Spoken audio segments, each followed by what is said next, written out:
All right. I suppose we should, get this started. What do you think? Yeah, today's discussion is going to be a very, very invigorating one. We're going to be talking about my favorite types of prunes.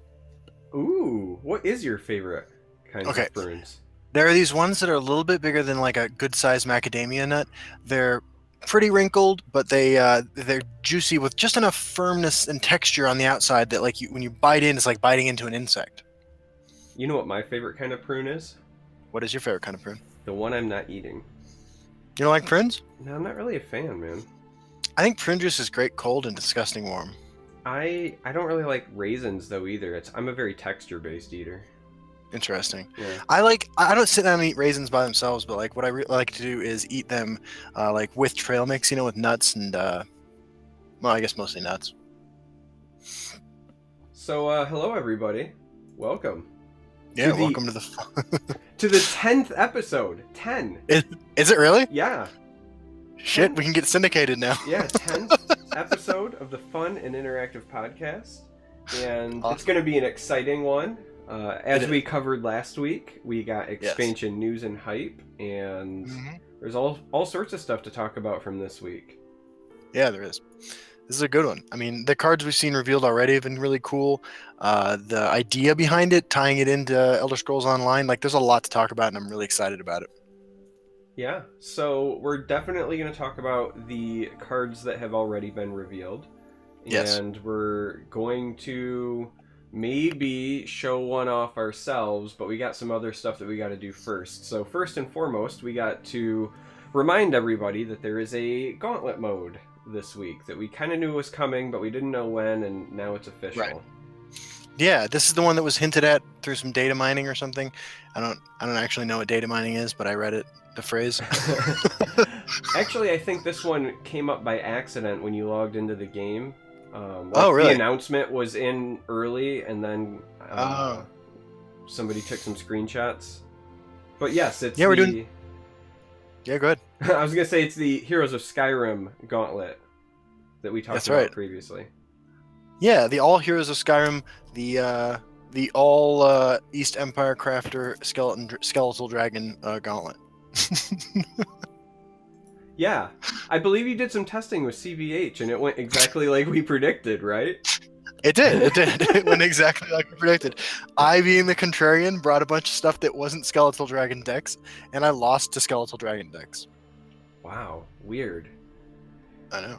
So, yeah, we had the announcement from the expansion. Last week we had teased some art from upcoming content. We now know that art is alternate art Swims at Night.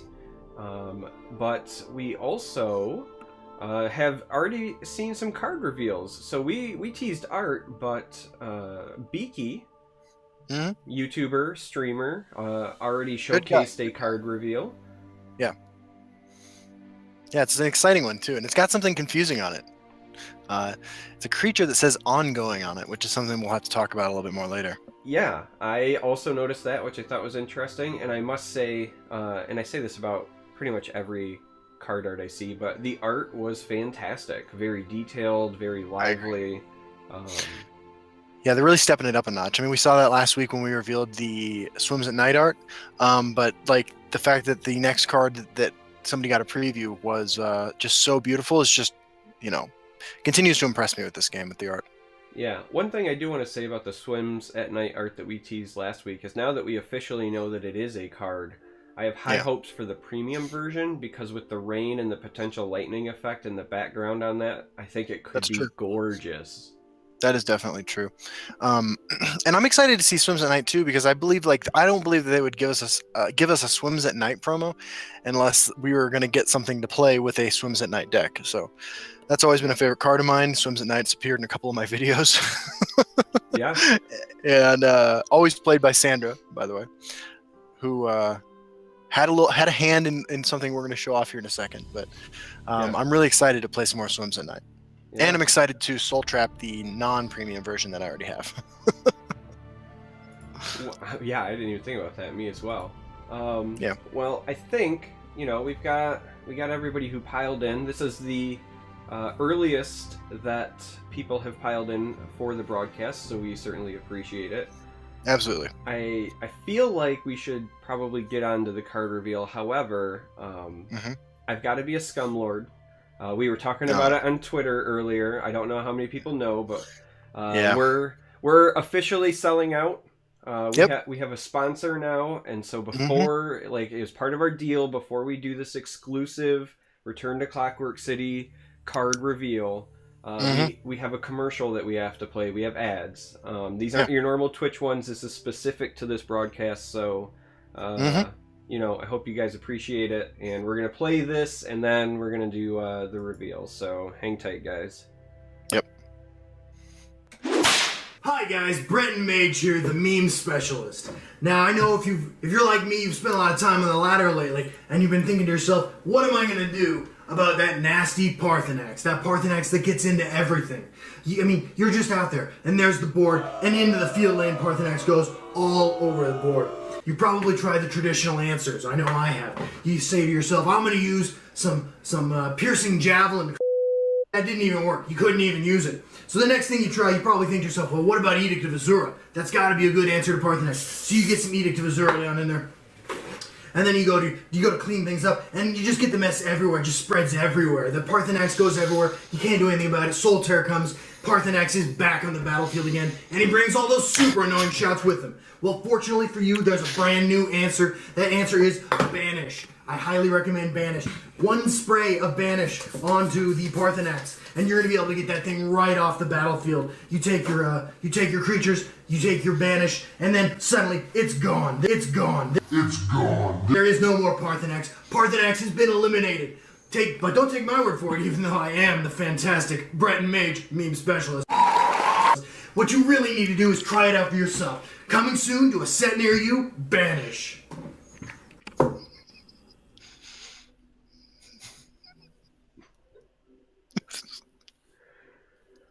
Oh, tired of Solitaire? Stealer of Secrets got you down? That's right. We should banish that discard pile. Alright, here we go. Alright. We'll show it off, gang. Boom. Memory Wraith. Awesome, man. We're talking about art. This card looks amazing. Yeah. Yeah, this art is like nightmare fuel. Absolutely. But let's talk about this card because it introduces a couple of different things that are really, really interesting to me. Sure. The first is it's counterplay for Solitaire. It's counterplay for Stealer of Secrets OTK. Yeah, Skeletal Dragon. Yes, Skeletal Dragon as well. But it's a good stat line for the cost, 5/5 for 5. Nothing to nothing to be upset about. But I think for me the most exciting thing is that we see this banish word, right?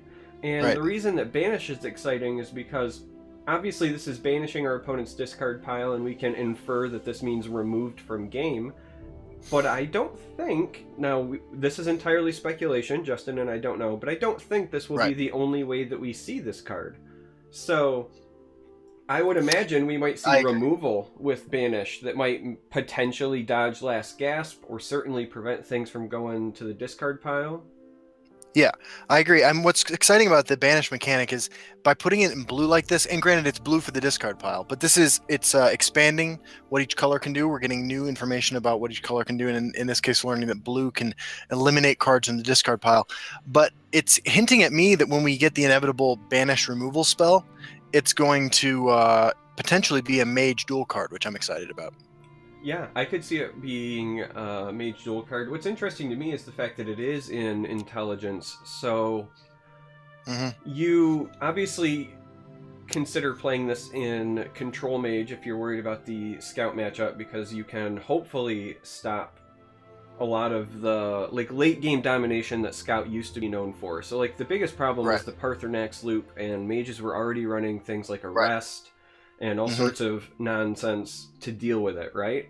But this card gives you another out, but I also really like the idea of maybe running this in something like Assassin, because again, the 5/5 for 5 is entirely a reasonable stat line. I agree. This is the kind of card which I think will, like, its popularity and prevalence will kind of ebb and flow. But I think that the minute the expansion drops, you put this into a mid-range or control blue running deck, and you're like, all right, if it's just a 5/5 for 5, like, that's cool. My deck's packed with removal spells and card advantage options. Like, I can take the hit on just playing a vanilla 5/5 for 5, because at the point where I'm going to win the game, I'm going to win the game with any creature I have on the board.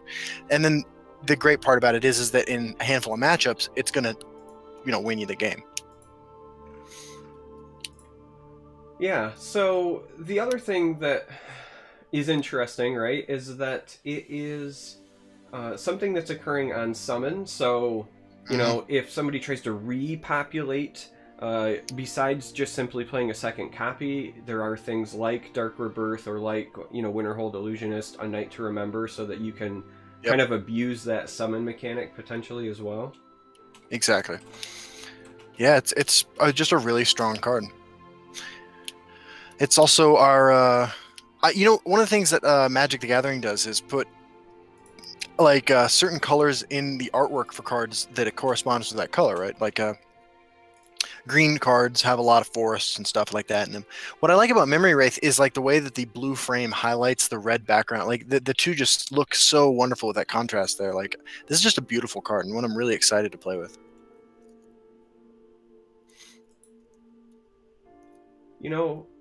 Part of me also wonders with some of the other cards that were introduced, whether or not, it's hard to speculate until you see everything, but whether or not, Mage is going to be one of the more popular classes. So, clearly, we've showcased this and we're going to keep talking about it, but we do want to talk about some of the other cards since the last podcast that were revealed.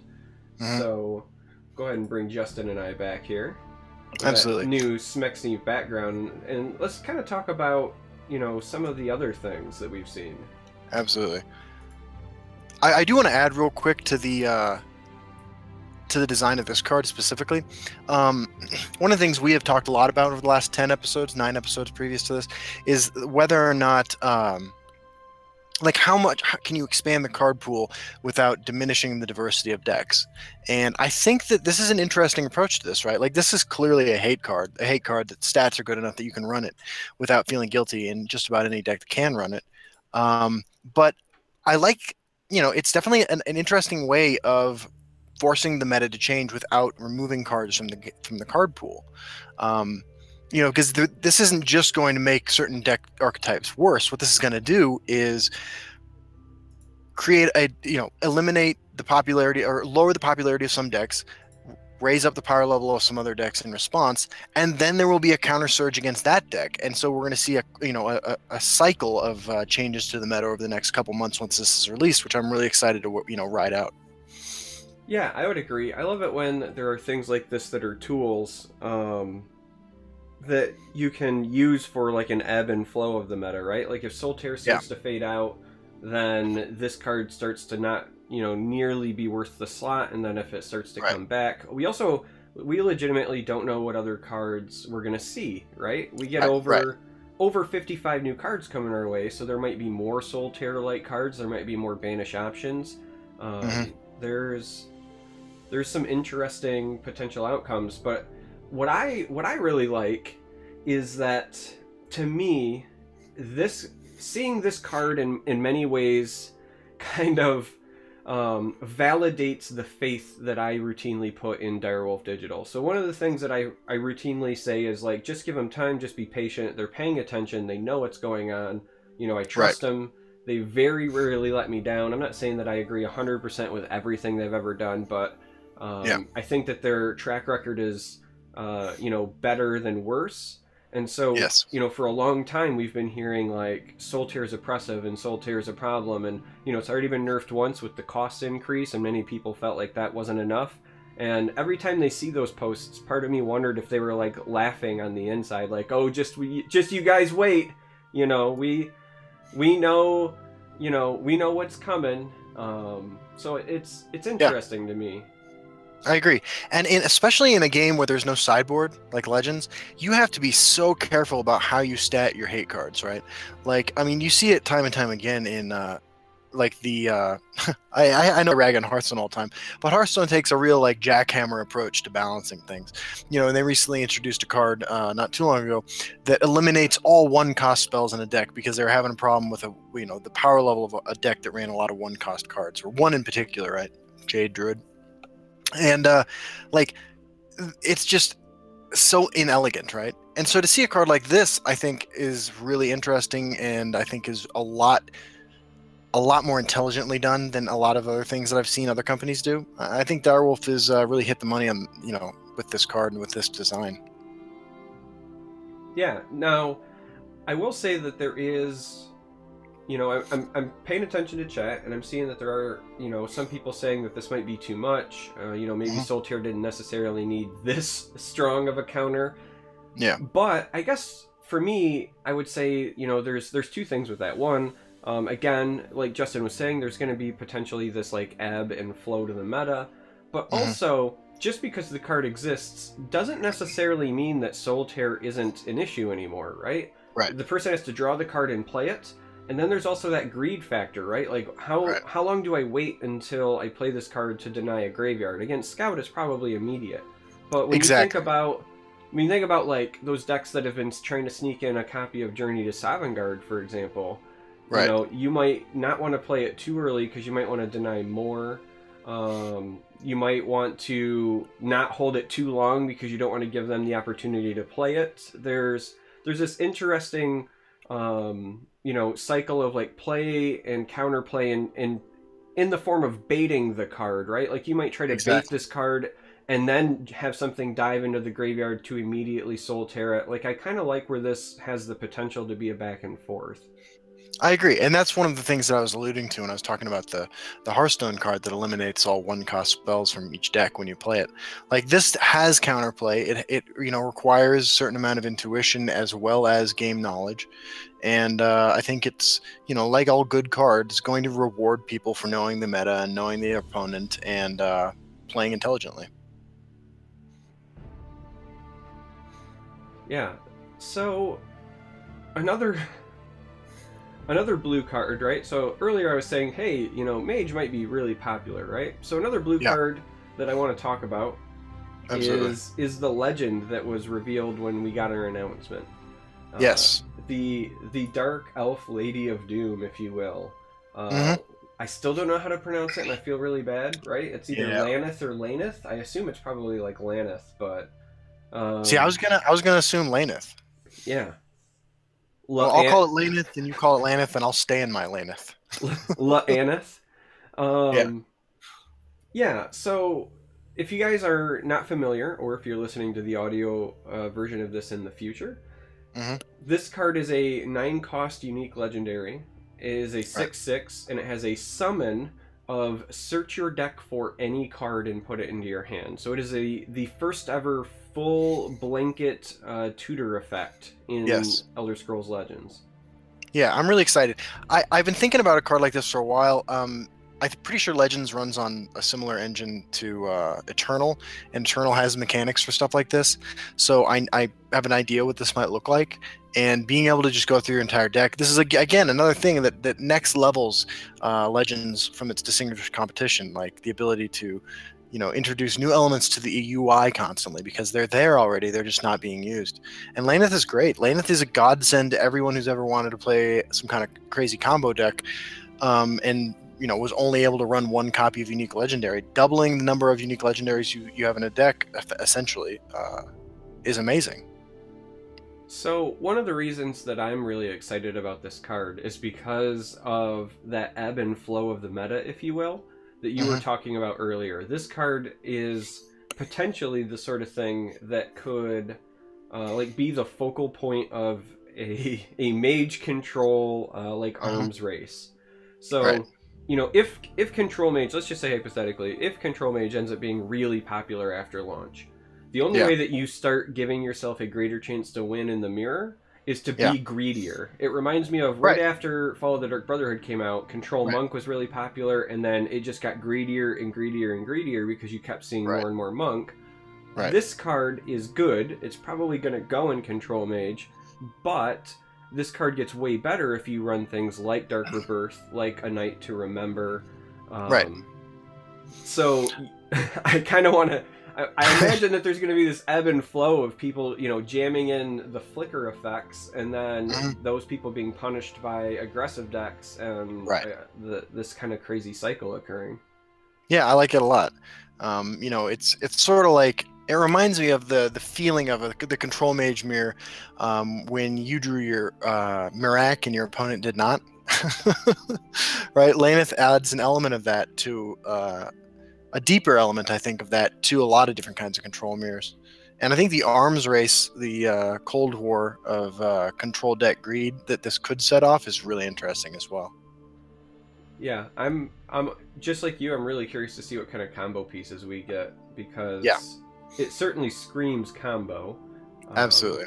It could even really be kind of played in mid-range. So if you think of like an assassin, a tempo-oriented assassin, just like we have today, I would play Mhm. this right alongside my Tazcad to either fetch Tazcad or fetch an Atromancer to play it next Exactly. turn on curve. Yeah. And be entirely fine, right? Like if you go Encano into this into Atro, that's a really strong way to, finish a game. Another use for it I was thinking of is I think Alter Mage is a deck that has a lot of great tools, but not quite enough to compete with some other decks. And I think that, and part of that is that while you have 10 drops, 11 drops, and 12 drops you want to hit on that curve, you have no good 9 drops. You have Nutcrane. That's the only thing you might want to pull out. And I think putting Laneth in an Alter Mage deck is a really interesting idea as well. So one of the things that I'm really curious about is whether or not the card you fetch will have that little like sub tag when you play it. Like when you play cards that create other cards, for example, you'll see this thing that's like, created by revealing the unseen. Right. Part of me wonders if that will apply to the card you fetch or not, because if it doesn't, there's an awful lot of fun mind games you can play by, if you've already got Mirac in your hand, then you could just fetch something, little or situational, and then leave your opponent to kind of guess what you got, right? Exactly. Yeah, no, it's a cool card, and just like we were saying in the last card, it's the sort of card that has an obvious power level, but rewards game knowledge and gameplay, and is good for the game, I think. So, of the other cards that have been revealed so far, which ones kind of stand out to you, or do you have a favorite? It's a good question. I'll be honest with you. Kagudi Fabricant, the willpower 4 magicka 3/3 that says summon. If you have a neutral card in play, summon a copy of the Fabricant in the other lane, I think is really, really strong. I think that in terms of raw power level, Golden Saint is one of the most powerful cards in the game. It's just that, slightly irritating, like you have to have more life to trigger it kind of card, and finding the right deck to put that in isn't always easy. But I think that Goody Fabricant costing 2 less and rewarding you for having stuff in play as opposed to a life total state, which you have less control over in a lot of cases, is really interesting. And I think this card is going to be really good. And it's worth pointing out, like, you don't need a ton of neutral cards to make this happen either. So, I agree with you that you don't need a ton of neutral cards. In fact, things like, Mudcrab, Ankle Snapper, and Lurking Crocodile were already being played in some decks just because of the dearth of, like, quality 2-drops. Yeah. And that's not even counting what we might see in the future. I want to talk about the Fabricant cousin that was revealed, and that was the Hulking Fabricant. Right. And I think that could potentially have a home in something like mid-range Scout or Sorcerer, because, if you don't have the trigger, a 5/5 for 5 isn't terrible. Exactly, we're just saying that. If you do have the trigger, an 8/8 for 5 is like a must-answer card in those kinds of decks. I agree. Yeah, I mean, this is just one of many in a long line of endurance cards that is much larger for its cost than you get in the other colors. Um, I think it's really cool, and I am super excited to play with these Fabricant cards. I know that we're only getting 5 of them, but like the power level of these two, I think is just perfectly on point. I think that I honestly believe that you might be able to build a competitive, a largely neutral deck. If the other three Fabricants are anywhere near this power level, because you're gonna have access to 6, 2 of them, total of 6 cards, assuming you're running a 2-color deck, along with a smattering of other support cards, including potentially cards that interact with neutral cards from this expansion. Um, I'm really jazzed for them. So, the next question about the Fabricants in general, because they are commons, do you think that they're going to, be a problem in Arena by chance? Certainly, they have the potential to be very, very powerful. I think in Arena, Kagudi Fabricant is going to take the edge over Hulking Fabricant, just because tempo is frequently more important. There are fewer comeback mechanics in Arena. You're going to have to value more highly your Lurking Crocodiles and your Dragon Fodder food guy. But I think that it's potentially going to be useful. I mean, here's the thing I want to stress: the number of 2-drops we get in this expansion that either are neutral or just are whatever is going to really impact the direction that Arena goes. Because like when the more recently when Skyrim was added to Arena, the percentage of 2-drops, especially playable 2-drops, that you had access to changed significantly, and you could feel it, right?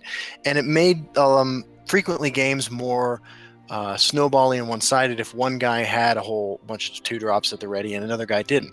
And we kind of see the same thing actually as a result of this imbalance in the Skyrim set itself in the Heroes of Skyrim only decks that we're going to be facing against in the Gauntlet this weekend.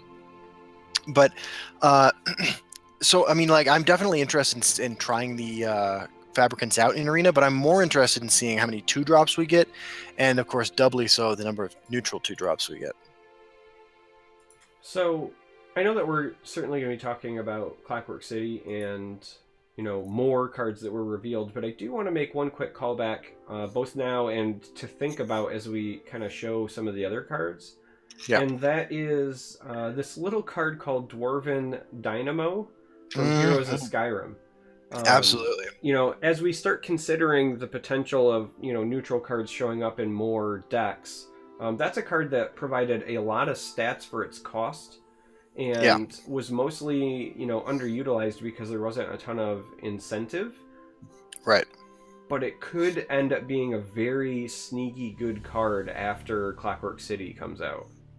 I totally agree. That card has always been really high on the stats per cost, ratio. I think you're getting like 5-4 and guard worth of stats for 4, right? If I'm not mistaken. Plus the tempo swing of being able to use that 3/3 that turn. Yeah, so it's a 4-cost 2/1 neutral, and on summon you give another neutral creature +3/+3 and guard. Yeah, that's a really powerful card in a vacuum. Of course, there hasn't been the support for it that it needs to really shine yet. But yeah, I mean, like I've been saying for over a year now, like we're only a handful of cards away from basically having an 11th class, right? The Dwemer, the neutral cards, and of course you can support them with up to 2 colors. But I'm really excited to see that Kai in action. So, speaking of other ways to see him in action, the other neutral card that was revealed that has been, kind of the subject of speculation just because of what he implies is the assembled sanitizer. Right. Our buddy, the Factorum, that was revealed. Again, if you're listening in the future, hello from the future. It is a 3-cost 1/2. Time travel? Yeah, time travel. It is a. I need a minute, dude. I don't know if I can handle this. It's a 3-cost 1/2, and it has this new ability word called Assemble.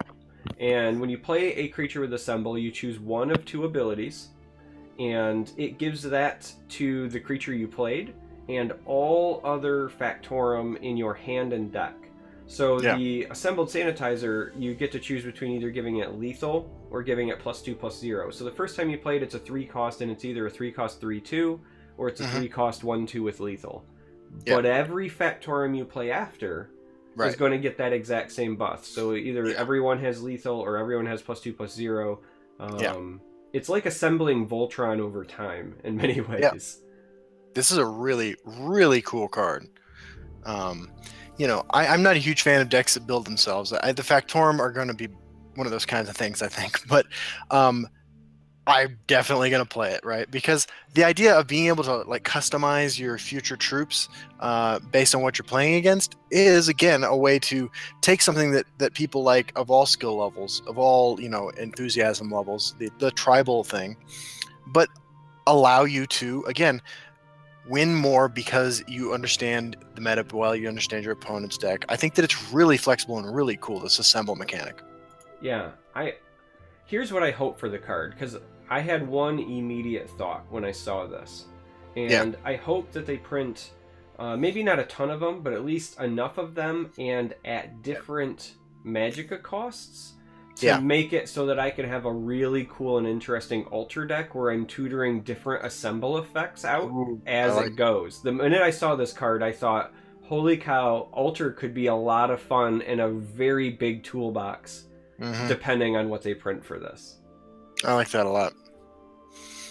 Yeah, this is... I mean, I gotta say, like, as far as first looks at an expansion go, like, they've done a great job of really piquing my interest. And we haven't even gotten to the red cards with the other new mechanic we've been given.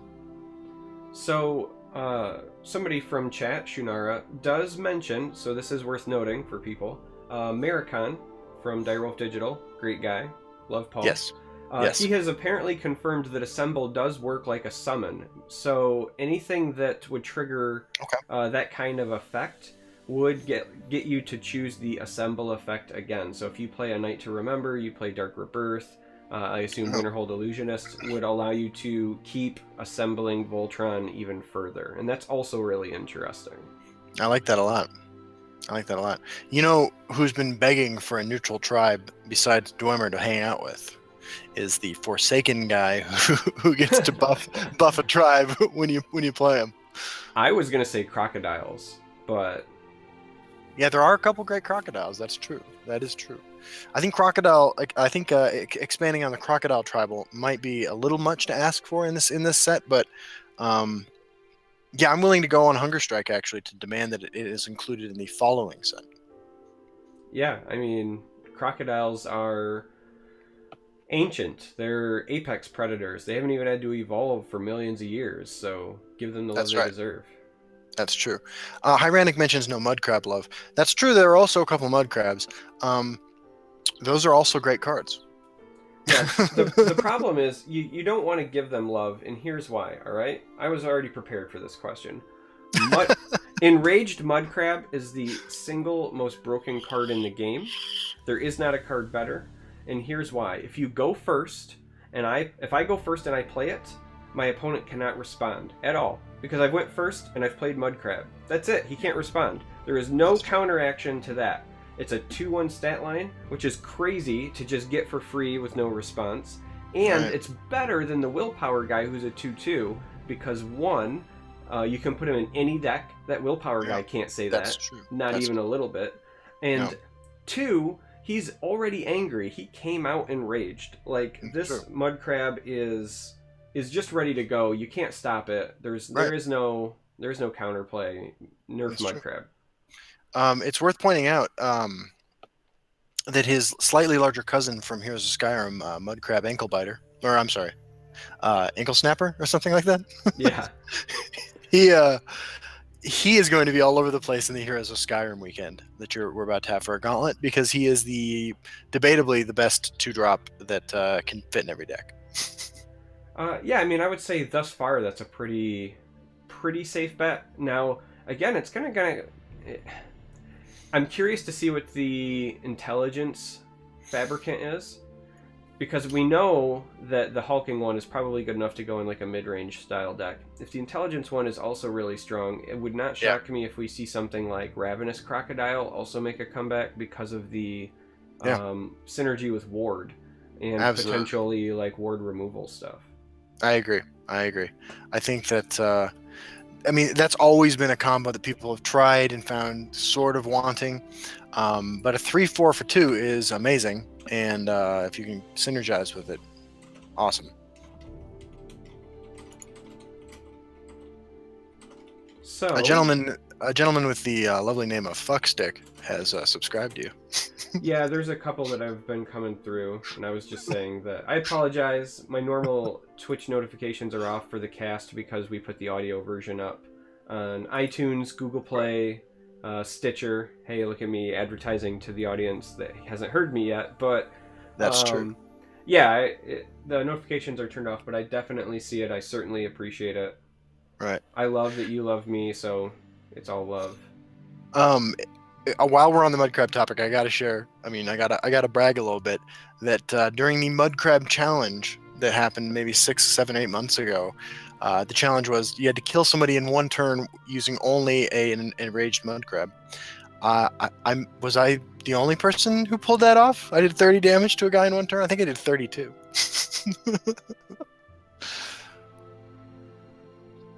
That's it. I'm awesome. That's really impressive. I was just trying to think. The closest I've come is I think I have a YouTube clip of swinging with a merchant camel for like 12 or something. Nice. Yeah, it was very satisfying. Very satisfying kill. Dremora Marcanese sealed the deal.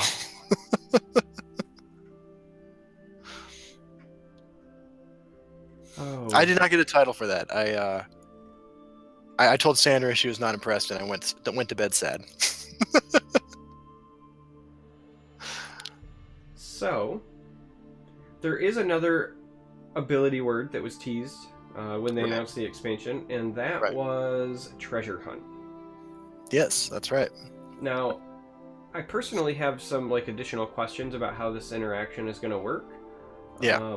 But essentially, what treasure hunt is you're going to see treasure hunt and then a list of card types. Right, so one of the ones, for example, was Relic Hunter. This was a 2-cost strength card that was a 3/2. It says Treasure Hunt item. Yeah. And when you draw an item, you give that item +1/+1. Treasure Hunt only triggers once, so it'll only trigger the first time you do it. Basically, like once you meet the requirements, then you have hunted said treasure and you get a bonus. Yeah.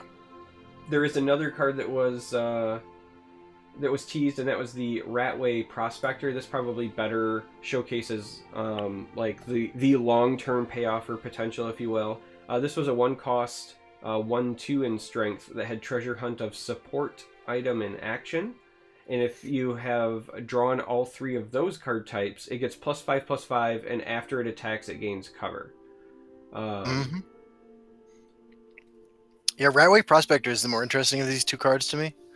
Because I think the stats alone, like let's say you never trigger treasure hunt, right? Which you very well might not. I actually think that this ability is really, really solid with equipment, with items. Yeah, I could see that. I mean, this is a creature that like has to be hit with removal. Like cannot be traded with profitably, and unless you put in a guard creature in front of it that it can't attack into and then hide again. It's a really interesting card. It's one of the few 1-drop creatures I've seen for this game that makes me consider playing it. So, one of the things that I have questions about, actually it's twofold, but one of them that's just in general about treasure hunt is for these multi-card requirement treasure hunts. I want to know if there is any sort of visual cue to the opposing player. Because for the Prospector, for example, it says treasure hunt support, item, and action. And what I want to know is, like, if I draw support, does it then, like, highlight support, or does that part go away, signaling I only need to draw an item or an action now? Because if it does, it could make for some really interesting, like, moments of panic, right? Yeah, some cool tension, yeah. Yeah. But also, it could then potentially raise the power level of cards that let you draw more than one type. So if you think of like Battle Mage's Onslaught, you know, if you've already drawn a support card, Battle Mage's Onslaught would draw you an item and an action to trigger the other half of this. So I agree. there's this kind of, interesting game of chicken that could, evolve or develop if there is some sort of visual cue. And if there's not, then, the tension's just kind of there throughout. Yeah, I like it, and I think that having it tick off for your opponent would be really cool, and I hope we get that. How do you feel about Relic Hunter? I mean, I think Relic Hunter is fine for, like, Arena. Yeah. But I think that, and unless we see other cards again from this expansion that maybe help, item Battle Mage, I think that it's just okay in a deck that doesn't already see a lot of play. I agree. Even in that same deck, I think Prospector is the better one because of cards like Battle Mage's Onslaught, and then for the support, it gives you an excuse to run like Corsair Ship or something, right? So. I think that the red guard you want to run in that deck is the 2/2 and 3/3 that give stat bonuses when they're equipped with items, since those synergize with Corsair Ship already so well. Yeah. So the other interesting part to this card, now I assume that this is after the treasure hunt because of the way that it's worded, but I did happen to notice that there was a period. So it's treasure hunt, support item action, Ratway Prospector gets +5/+5, period. Then after it attacks, it gains cover. Now, this card goes from being, like, really mediocre to potentially really good if that second part, after the period, is there always. Okay, I guess Pre-treasure hunt. I just assumed that it was. I hadn't considered the fact that it might be tied to the first ability. Yeah, I mean, I assume that it is also part of the treasure hunt completing, but let's just say hypothetically if it's not, then this card ends up actually being, like, really good because it's more likely to stick long enough for you to get that. Yeah, and it's just a reliably aggressive 1-drop, right? I mean, and the thing about 1-drops in Legends has always been that, like, first of all, half the time you're starting at 2 Magicka, and they're almost entirely totally outclassed by the 2-drops that are available in the game. But I have this thought, which is that if you have a certain like a critical mass of, like, playable 1-drops, you start to have more value from each subsequent 1-drop you put in your deck. And by that I mean, like, you can plan for your deck having a 1-drop creature, right? Which kind of changes your whole approach to each game you play with it. I think Ratway Prospector being red is huge because I think that one of the best 1-drops in the game is the Wisp Mother combo piece, Relentless Raider. I think that those two cards go hand in hand really well, and I think that you get up to, like, 9 at minimum, maybe 12 1-drops, and you start to have a deck that looks a lot different, but really aggressive than things we're seeing already. Yeah, just to be clear, I do fully believe that this is post treasure hunt, but it did make me at least consider, like, how much better would this card be if they just put that above the treasure hunt, right? Right. I honestly think it would be entirely harmless even in that capacity, but... Right. So that leaves us with Beaky's card, right? That is correct. Okay. This is a cool one. This definitely has some, like, damn near photorealistic art, which is kind of fascinating. This is the Starsung Bard. This is a neutral 2/3 Nord creature that says immune to silence. Your unique cards cost 1 less. And the thing about this card that is so fascinating is that it says ongoing, like a support card on it. This is sort of mysterious. Yeah. There's a couple of different explanations potentially in my head for this, right? Yeah. The first, hear me out. The first is that the ongoing is just a slip up, and I'm wondering if this used to be some sort of support card. Like maybe this was like tavern performers or innkeep or in blah blah blah, right? Like part of me wonders if this used to be like just something that made your unique cards cost 1 less, and then after they changed it into a creature, they forgot to take the ongoing off. Dude, that is honestly my first thought as well. I mean, no disrespect intended. Like these things happen, and it makes the most sense to me that is the explanation. Yeah, I mean, listen, I do my my YouTube series, The Forge, where I make custom cards, and I'll be the first to tell you that I have totally made ongoing supports and forgot to put the ongoing part on in Photoshop. Absolutely. And I have also made creatures like in the same video when I've made a support and then went to make a creature, I've accidentally left that band there. So I mean, it's very easy to do, but that was my first thought. Absolutely. Yeah, dude, I made a couple of videos with custom cards in it one time, or a couple times, and mine were done with the with some cutting edge really, editing software called Microsoft Paint, and all of my cards were complete shit looking because that is what I did to all of them because I didn't have any idea what I was doing.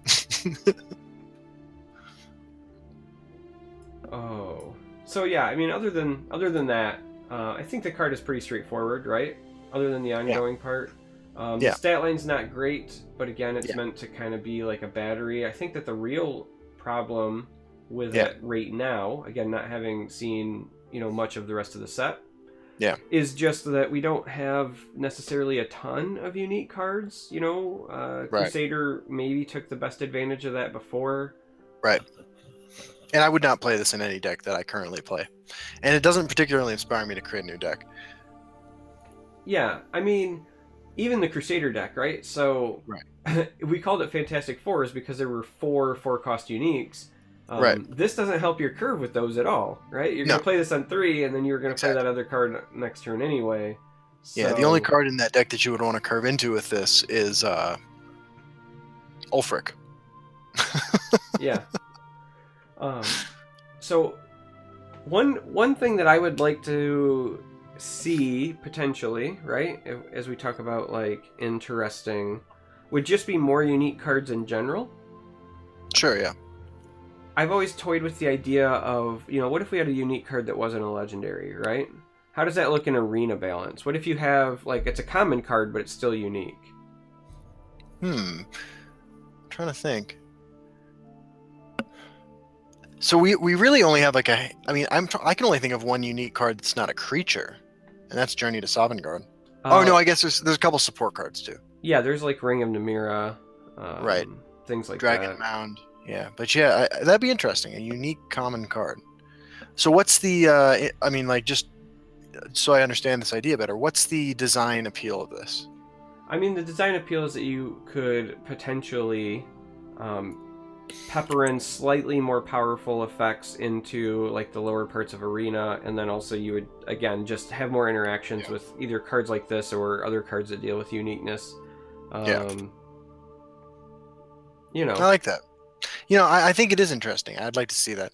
And I think that would be an interesting theme for like a smaller expansion, sort of like the one we're getting right now as far as size goes, where you're encouraging a more Highlander-esque deck building strategy by rewarding you for each unique card you play or the number of unique cards in your deck. That'd be an interesting theme that I'd like to see explored.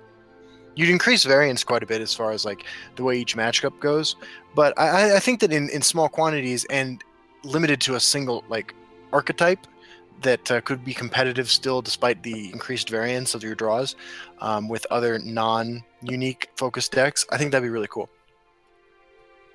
Yeah, so Hyrantic Gaming in chat says that the Bard here is synergy for Heroic Rebirth. Oh yeah.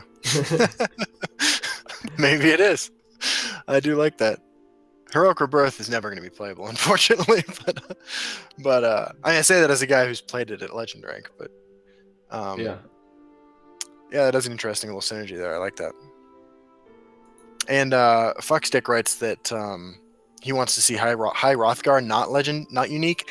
I totally agree. If there's one card in the game I would like to see made not unique, it is High Rothgar. Really? Out of all of them, that's the one? Yeah, because that's a card that I want to build around, and I have repeatedly. but like, it's just so not rewarding when it's 1 out of 50 cards in your deck. I mean, maybe it's just because it's like a more combo-oriented thing, but I would personally want Ring of Namira, and I know that's super greedy, but I would want to play that deck more. That's fair. I have played the Ring of Namira combo now a few times, and it is fun, I will say.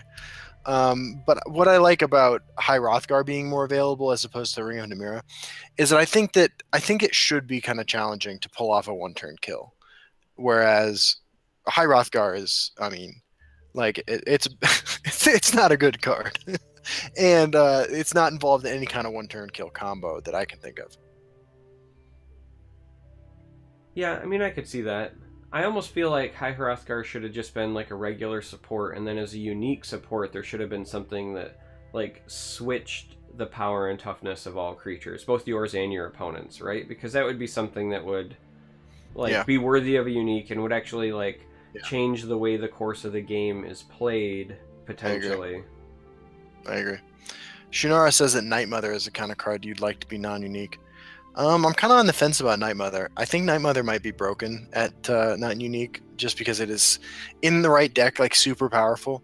I mean, like I play quite a bit of Slay Scout, and or I have recently, and Night Mother in that deck, even if you don't trigger the ability, just putting things in front of your Falkreath Defiler, for instance, is incredibly powerful. And I worry about the power level of that card as a 3-of in your deck. Yeah, I mean, I would be going from playing support mage to support control crusader at that point. Yeah, And- absolutely. And instead of running like College of Winterhold, I would just jam in like Night Mothers and play that package, and then I would feed my opponent an Unstoppable Rage all day long. Absolutely. I mean, for that matter, you could just put it in control mage without any support, and trigger it eventually through removal. Yeah. It could be your win condition as a 3-of, and as a 1-of, it's not likely to happen. So, we've talked about all the cards that have been revealed so far. Before I move on to like the follow-up question, I want to call back to the card that we revealed. And I want to think about the banish mechanic. I know it's really early to think about it, right? Yeah. So, we see banish. We know it's going to banish discard piles. You and I both speculate we'll see banish for things potentially in play. Yes. Banish a creature, it gets straight removed from game. Maybe it even doesn't get last gasp. That sort of thing, just like Magic the Gathering. Right. But also from Magic the Gathering, there is these cycle of cards called wishes that let you play cards from the exile.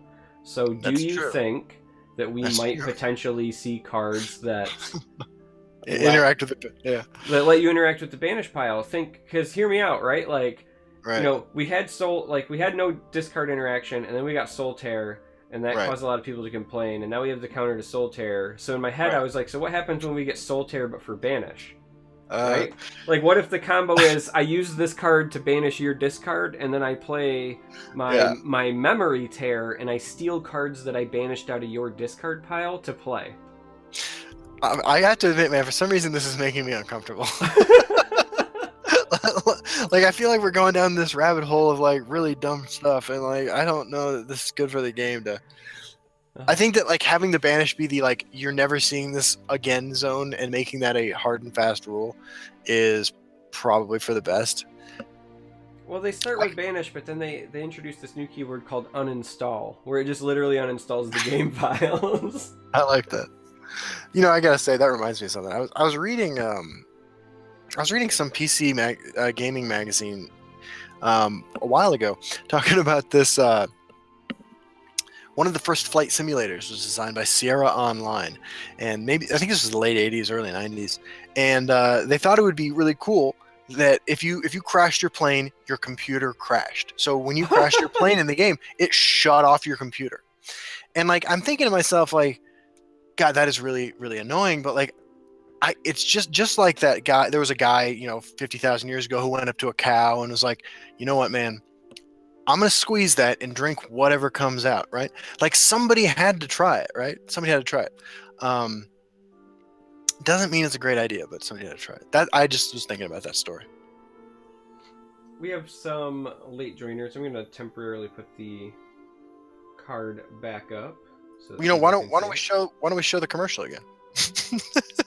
I mean, that's fair. We can do that. Let's take a minute and a half intermission for the people who are just joining us, because they may or may not know that this stream is sponsored. So we'll do that. We got to pay some bills. Yeah, we got to pay some bills. Hi guys, Brenton Mage here, the meme specialist. Now I know if you're like me, you've spent a lot of time on the ladder lately, and you've been thinking to yourself, what am I gonna do about that nasty Parthenax? That Parthenax that gets into everything.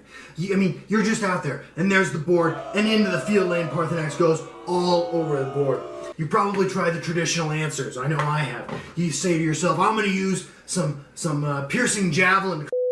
That didn't even work. You couldn't even use it. So the next thing you try, you probably think to yourself, well, what about Edict of Azura? That's got to be a good answer to Parthenax. So you get some Edict of Azura down in there. And then you go to clean things up, and you just get the mess everywhere. It just spreads everywhere. The Parthenax goes everywhere. You can't do anything about it. Solitaire comes. Parthenax is back on the battlefield again, and he brings all those super annoying shots with him. Well, fortunately for you, there's a brand new answer. That answer is Banish. I highly recommend Banish. One spray of Banish onto the Parthenax, and you're gonna be able to get that thing right off the battlefield. You take your creatures, you take your Banish, and then suddenly it's gone. It's gone. It's gone. There is no more Parthenax. Parthenax has been eliminated. But don't take my word for it, even though I am the fantastic Brenton Mage meme specialist. What you really need to do is try it out for yourself. Coming soon to a set near you, Banish.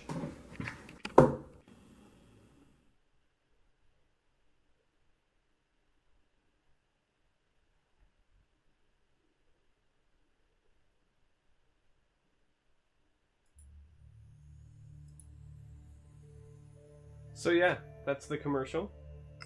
Yep. We're eating bread tonight. Yeah, we're gonna make so much money off of that.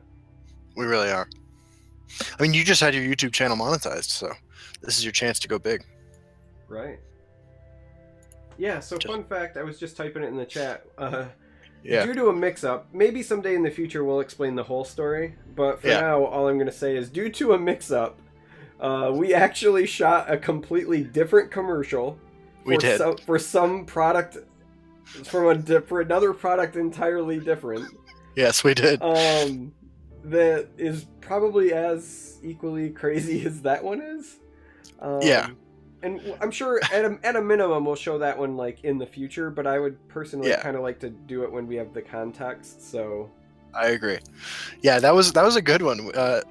You and I are both in the video. Yep, Sandra is in the video dressed as an orc. Yeah, we had a good time with that. That maybe we'll get permission or something, and we'll show that next week. Yeah, we'll see.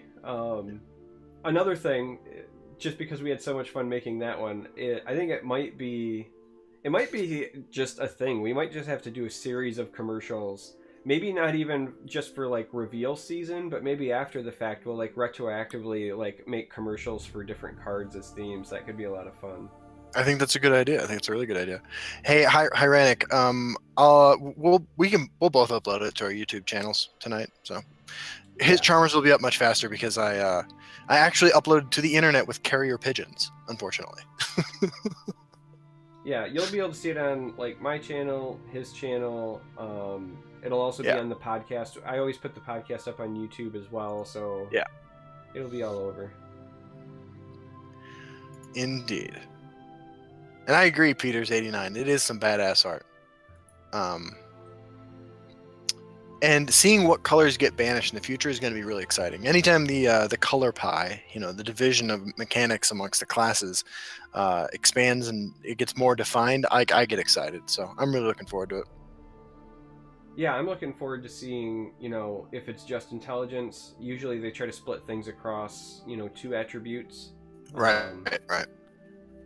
Like, it'd be interesting if they went either, agility or willpower, because I could see something like this being attached to, like, a pilfer mechanic, right? I'd like to see pilfer come out from being straight aggro, but used more for, like, utility purposes. Yeah, I agree with that entirely. The color that makes sense to me to have banish for things in play is willpower, of course, because it's already the color of piercing javelin, and mechanically there's not a huge difference. There is some difference, but there's not a huge difference between piercing javelin that destroys and a piercing javelin that banishes. So I'd like to see, if possible, like a pilfer creature that banishes things somehow when it hits the player. Yeah, so before I went off on my, do we think we should retrieve cards from, banish. Yeah. Tangent. One of the things I was going to ask you is, all right, we've revealed a card. We've seen some other cards already revealed. We know some more are coming. Tomorrow, I saw CVH tweet, for example, that he's going to do a card reveal video tomorrow. Right. What? Oh, real quick CVH update. He's already posted on Reddit that he thinks this card is shit. Is that a real thing? No, I'm serious, man. I'm totally serious. It's not one of those fake CVH accounts either. It's the real one. Oh, I guess I'm not surprised. It's not.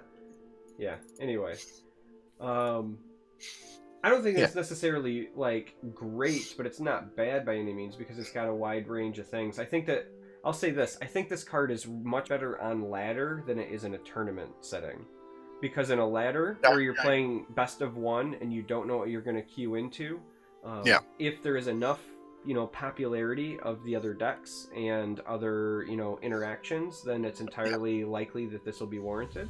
But in a tournament setting where you're more likely to predict the decks that you're going to run into, then I think that this has the potential to gain or lose value. Like, I think it's got a nice median, and then it could gain a lot of value depending on the matchups, or if nobody's playing graveyard interactions, then it would just drop out of your tournament lists. So yeah, I agree.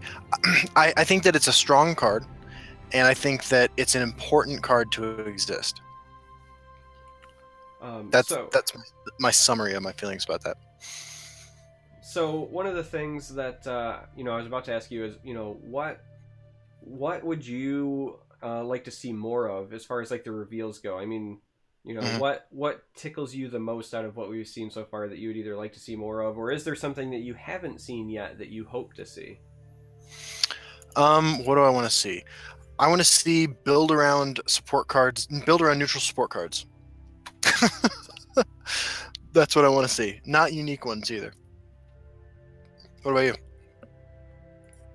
I mean, I'm interested to see what some of the other Factorum are that are revealed, because, again, like I said, Alter really has me intrigued with some potential there. Yeah, I agree. I agree completely. And Factorum would be fun. I probably will build a Factorum deck day one. I was going to say, I'm also curious to see if Treasure Hunt ends up being an ability spread across all attributes or not, because it has not been lost on me that both of them so far are red, and that both of them include item in there. So I'm wondering if this is going to be like, something tailored toward, item mage or item battle mage, the idea of like finding items and kind of feeding that deck archetype, or if it's going to be something spread, across. Absolutely. It's worth. I mean, trying to read between the lines here, right? Like, they are different races, right? Like, that's important to keep in mind. And because races traditionally hang out in two colors in certain, in one class, we have a red guard and we have a wood elf, right? Which says to me, at least it's possible, more possible than in the other classes, that we're going to see these in blue and in green as well, potentially. Which makes sense to me on like a visceral level as far as like the division of this mechanic goes. So this is, after all, the fun and interactive podcast, and usually after about our hour in, we turn it over to chat. So there's a lot to talk about between cards revealed tonight, cards revealed earlier this week. What kind of questions do you have? What is on your mind? What do you want to see more of? Let's get some of that interaction rolling. Yeah, ask us about anything. It doesn't have to be Legends related, although that is the general idea. But you can ask us about any kind of thing that's on your mind. Yeah, absolutely. In fact, just before we went live, Justin and I were tweeting some of the highlights from our Twitter DMs back and forth. So if you want to ask us about that, that's fine too. Absolutely. All right, so there was a dream. Right, asks, how many kids do you have, Trevor? I have two boys, 1.5 and 4. Both are named after superheroes. I have Stark and I have Monroe. Monroe is named after Nomad, who took over for Cap for a bit. And I also own a grumble of pugs, who are like my furry children. So a grumble of pugs, if you didn't know, is 3 or more, like a pod of whales. That is interesting. Yum Yum asks, "What's a mechanic you want brought over from another card game to this one?" That's an interesting question. I've mentioned before, and I think we've talked before about top of the deck manipulation, like looking at the top three and drawing one of them, or putting a card from your hand on top of your deck. I Right? think has a lot of added added effects in this game because of the prophecy mechanic and the rune mechanic. For me, I mean, I know it's too late to do it now, but I actually really like the way Eternal handled Silence, where it follows Yeah. zones. I agree. But I would also steal from Eternal, and I would say either something like Echo or something like Warcry. I think are both great uses of the digital format for card Yeah. games. I agree. I think Warcry is a really cool mechanic. Warcry is when Warcry triggers, and it can trigger on an attack, or it can be something that a spell does. The top creature or item in your deck gets +1/+1, or +X/+X, where X is the amount of Warcry you're doing. And also from Eternal, I'd love to see stolen. There's a mechanic in Eternal called Warp that's on certain cards, and if a card with Warp is on the top of your deck, you can play it from the top of your deck, and it's a way to give card advantage of a sort to colors that don't draw cards very often. You know, Go ahead. sorry, I do want to catch up to the questions here in a second, but I was just kind of musing in my head, right? Yeah. I wonder if this card does become popular, let's say, part of me wonders if the old Money Scout that my buddy Justin Larson used to play will make a comeback, and they'll go with the non-solitaire versions, and they just play lots of beats. I do like that idea. I mean, every time I see Scout not beating down with Bone Daddy, Yeah. Bone Colossus, I do get a little sad. I can definitely see that. So Shunara asked Justin, "Will you also reveal a card?" What was said to me was that they aren't sure who all's getting cards yet, and that what else did they say? They're trying to spread it out amongst more people than they have in the past instead of just the same faces. So this was Charmer and my card reveal. Yeah. That doesn't mean that we're not going to reveal another card in the future necessarily, but Yeah. we have 4 weeks of previews to go through still. I was gonna say, sadly, as of right now, it sounds like I might not get to write a cool journal thing like last time, but we don't know for sure. Charmer, do you watch Game of Thrones? I both watch Game of Thrones and have read all of the books. Read all the books long before the show. I'm that level nerd.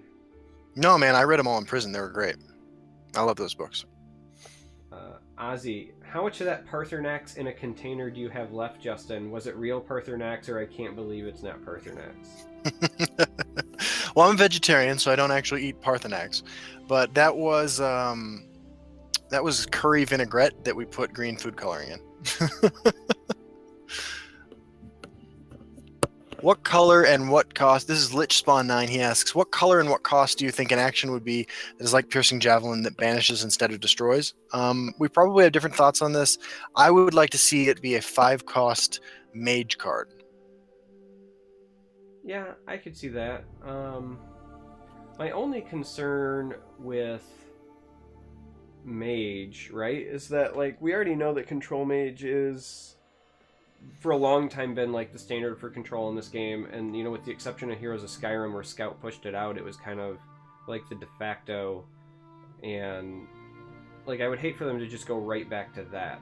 Part of me actually hopes that the other half of Banish ends up being something like Strength, because Strength is like the rule setting attribute, so I would almost like to see like a warrior class card to give them some hard removal. We already see them have hard removal, though it's conditional in something like Fell the Mighty. Yeah. So I would be okay with that as well. I could see that being, and I could be okay with that. I think Stone Throw that banished instead of destroyed could cost the same as Stone Throw. Yeah. I mean, both because, like, if it doesn't trigger Last Gasp, it basically functions as Destroy and Silence, and then remove from the discard pile. And that's stuff that's already in the Red's wheelhouse.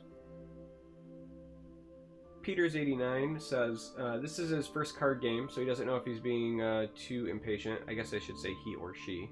But no nerfs or buffs with this most recent patch. Is it because either the devs believe that none are necessary, or that Clockwork City is going to answer any of those buffs or nerfs? And if the second, should there be concerns about power creep? So I know we heard something recently about a balance patch coming up, right?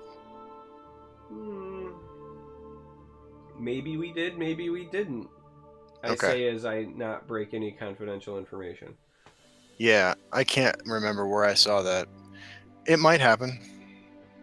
Yeah, and I would say even if it doesn't, I don't think that you have to worry about it being a power creep thing, because they have certainly done many other balance patches, outside of expansions. Yeah. So I think that we're safe in that respect. And I would also say that you always have to worry about power creep with expansions anyway, because there are two kinds of power creep. There's inherent power creep, and then there is like direct or blatant power creep. Direct or blatant power creep is where you print one card that's just 100% better than the other, right?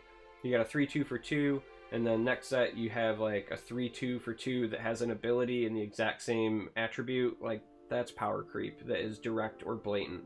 But inherent power creep comes from the introduction of new complexities, which always happens every expansion. Cards that might not have been good before might become significantly more powerful now, Right. just because of the larger card pool, the greater the potential interactions. Absolutely. I don't even see that question. I'm trying to remember. Yeah, I'm like way back, so shit. Oh, here we go. Yeah, so there is, of course, I think it's probably better for the game to release a balance patch after the expansion hits, just because you don't know how things are going to shake out. But yeah, I agree with Charmer on most of this. So we have Justin. If Bethesda were to make a card game from one of their other IPs, which one would you want? Oh, good question. So let's see here. So I'm mostly familiar with the Elder Scrolls properties. So real quick, I'm gonna make sure I know what Bethesda publishes. I'm gonna Google Bethesda, go to their Wikipedia page. No, I'm just kidding. I think Fallout would be a lot of fun. Just because the Fallout universe is pretty large and established, and there are, of course, always the rumors that I heard about last week, I guess, that Fallout and Elder Scrolls might somehow be connected in the same world. So I'd love to see that. Yeah, I mean, I think Fallout makes, the most obvious choice, both in popularity and because in many ways it's, of their other properties, it's the most well suited for a card game, because you could have like your character or maybe like a small team of characters, and then the interactions would be potentially playing like items to buff your characters, or if you think about like the cheesy Fallout guy, you could like level him up or train him to make him more powerful, and then you could also on the flip side play like minions to fight against him. So if you ever played like the old Decipher Lord of the Rings card game, in that card game you played both the good guys and the bad guys, and on each player's turn you flipped sides, and when you were the bad guys, you would play cards to fight the opposing team's fellowship and vice versa. And I could see a Fallout game functioning very similarly, where you like play enemies from the Fallout universe to take out somebody's hero or like small team of heroes, and then you would like buff and level up your guy as you go. I think that would be like the most obvious path. I like it. Let's see, more questions. Did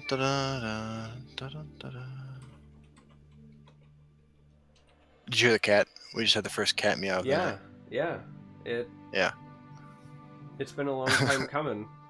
I know. So Jimmy the Saint asks, why do you only assume Control will have this ability? It's a new ability mechanic. All colors will get a version of Banish.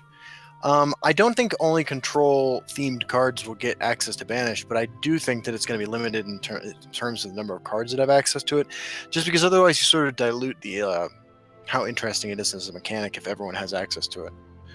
Yeah, I would like to say two things about it. One, I don't think for sure that every attribute will get it. I honestly think that just like Silence, for example, it'll probably be limited to like 2. And then we might get like maybe a neutral card that does it that's overcosted, right? But I think that it'll certainly fit within the context of like the attribute pie, if you will, somewhere. But the reason I think Justin and I are kind of honing in on it as being more of a control card is because if Banish does ever exist in the form of removal, right, like killing something on the board, it is already a more powerful effect than simply destroying, because you're getting an added benefit. So it's going to have to cost more than destroy effects.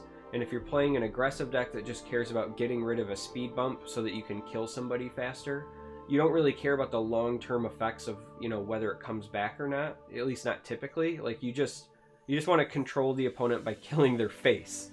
So I don't think that it would, if it does exist in that fashion, I don't think that it would play a prominent role in most aggressive or mid-range strategies unless, like, the meta did something to specifically dictate that.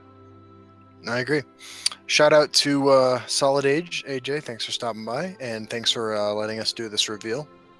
Yes, everybody give all of your praise to Solid Age, AJ, aka Twitch Drops God, because without him, you would not have had a fun commercial and potentially a second commercial in the future. Dude, I just realized I haven't gotten my weekly Twitch drop for doing the show. Well, now you know who to complain to. Yeah, I believe that they've been broken, and I demand a full investigation. Oh, I do think it's funny that not just in our chat, but just like already on Twitter and Reddit, there is like two specific factions that are already forming. Like always, anytime there are cards revealed, I feel like this always seems to happen. But there are two very distinct factions. One are on the side of this card will make no impact whatsoever and is not very good, and the other are in this card is already oppressive and it just destroys too many decks, which I think is interesting because I'm firmly like in the middle. Like I said, I think that it probably has a median value on the ladder because of the best of one. I think that it will shift one way or the other depending on the ebb and flow of games, and then even within the context of a game, it's not like you auto play it on 5 on curve. There's going to be some finesse to using it properly. So I agree. And it, like we said at the beginning of the cast, like I said at the beginning of the cast, what I like about this is that it's going to make waves in the meta, right? Like, even if it's not the world's, most silver bullet type answer to a certain type of deck or a certain field of decks, certain archetypes, people will play them less because this card exists and because they will run into it once on the ladder, right?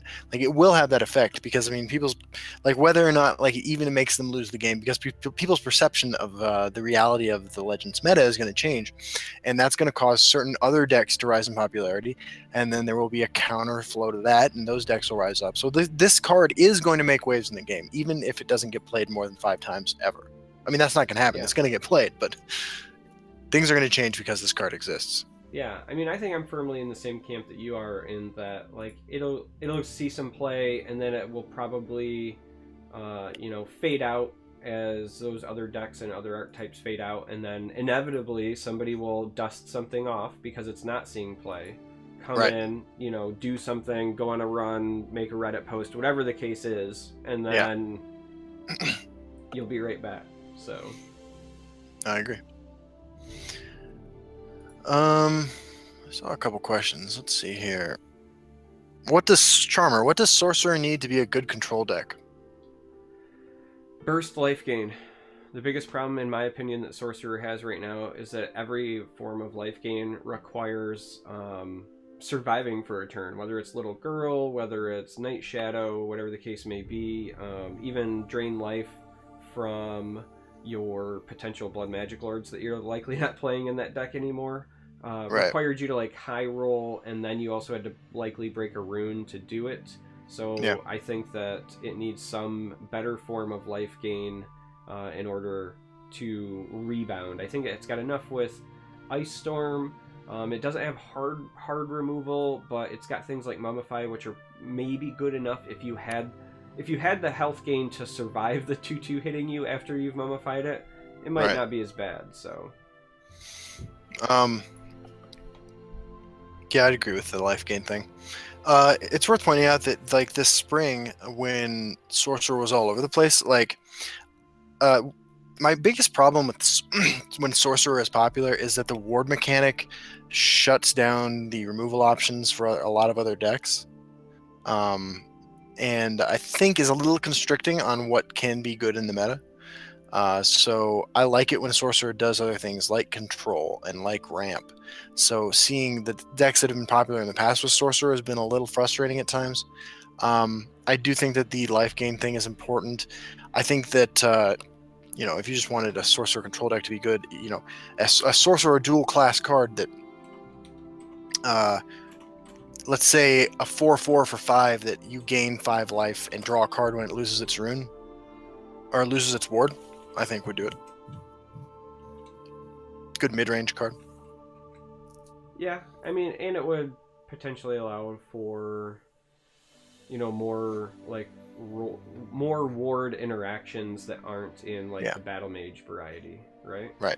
That card would just get the card I just described though would just get put into the top end of a mid-range sorcerer curve. Yeah. Let's see, more questions. Yeah, we got a bunch coming in. I see.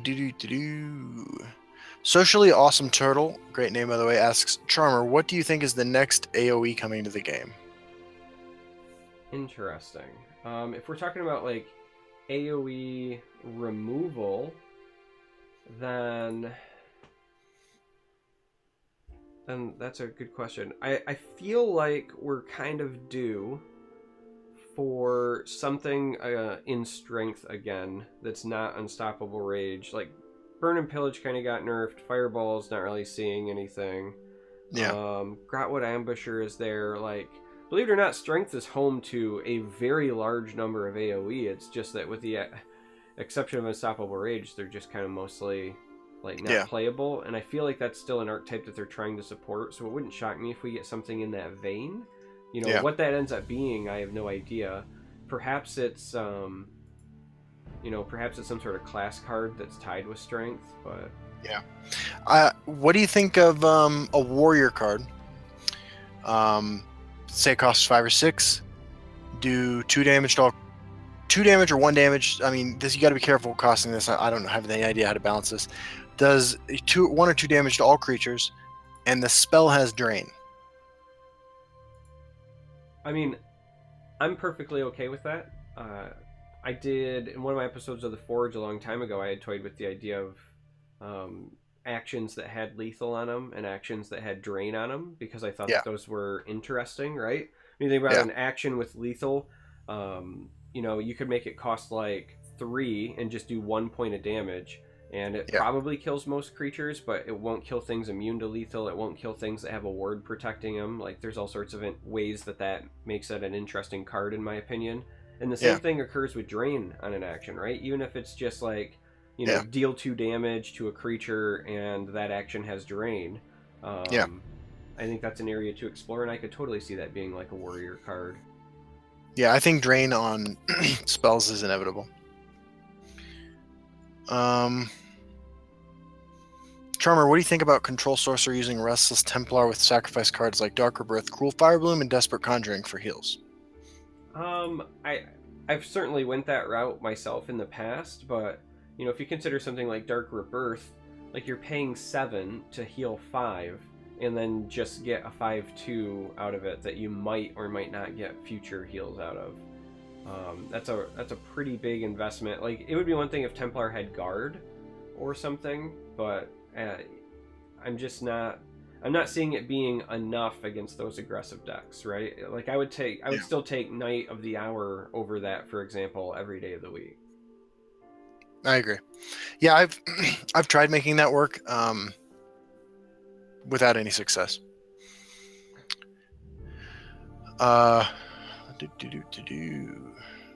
Here's a question for both Charmer and Justin. What game do you think is Game of the Year in 2017? Oh, wow, good question.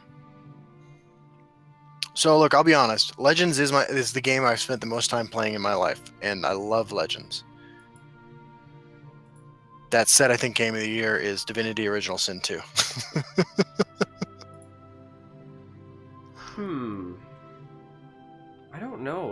played a ton of Legends, and like I didn't play Divinity at all. I haven't yet. Yeah. So I don't know what I would say. My biggest problem is that right now, like all of the single player games that I would traditionally play and enjoy, I'm just behind on. So Yeah. like I'm still playing. I haven't finished the whatever the last DLC to Witcher 3 was. Like I haven't finished that. I still haven't finished like Resident Evil 7 all the way. There's just a lot of single player games that I haven't even finished because I pick them up and I'll play them for like 2 or 3 hours, and then I get to the point where I'm like, I'm really having fun, but if I have this free time to myself, I should probably do something content related, and then I give it up. So Yeah, I understand. Chad is pointing out Mage's Trick and Ransack as cards that gain life equal to the amount of damage they deal. Yeah, I know currently it's no cards are templated to do direct damage with Drain, but here's the primary difference between those cards as printed and the way I envision an action that has Drain on it. And that's that if I see an action that says deal 2 damage to a creature but also has the Drain keyword, that Drain keyword could be transferred to Mimic, where Mage's Trick, because it does not say Drain, would not. Yeah. So there are potential ways that you could actually still add Drain and get some additional benefit or interaction from other cards. The same effect, but different outcomes depending on the way it has synergy. So yeah. Hyranic asks, do you ever think we'll get a mechanic that allows you to rebuild a rune? I hope so.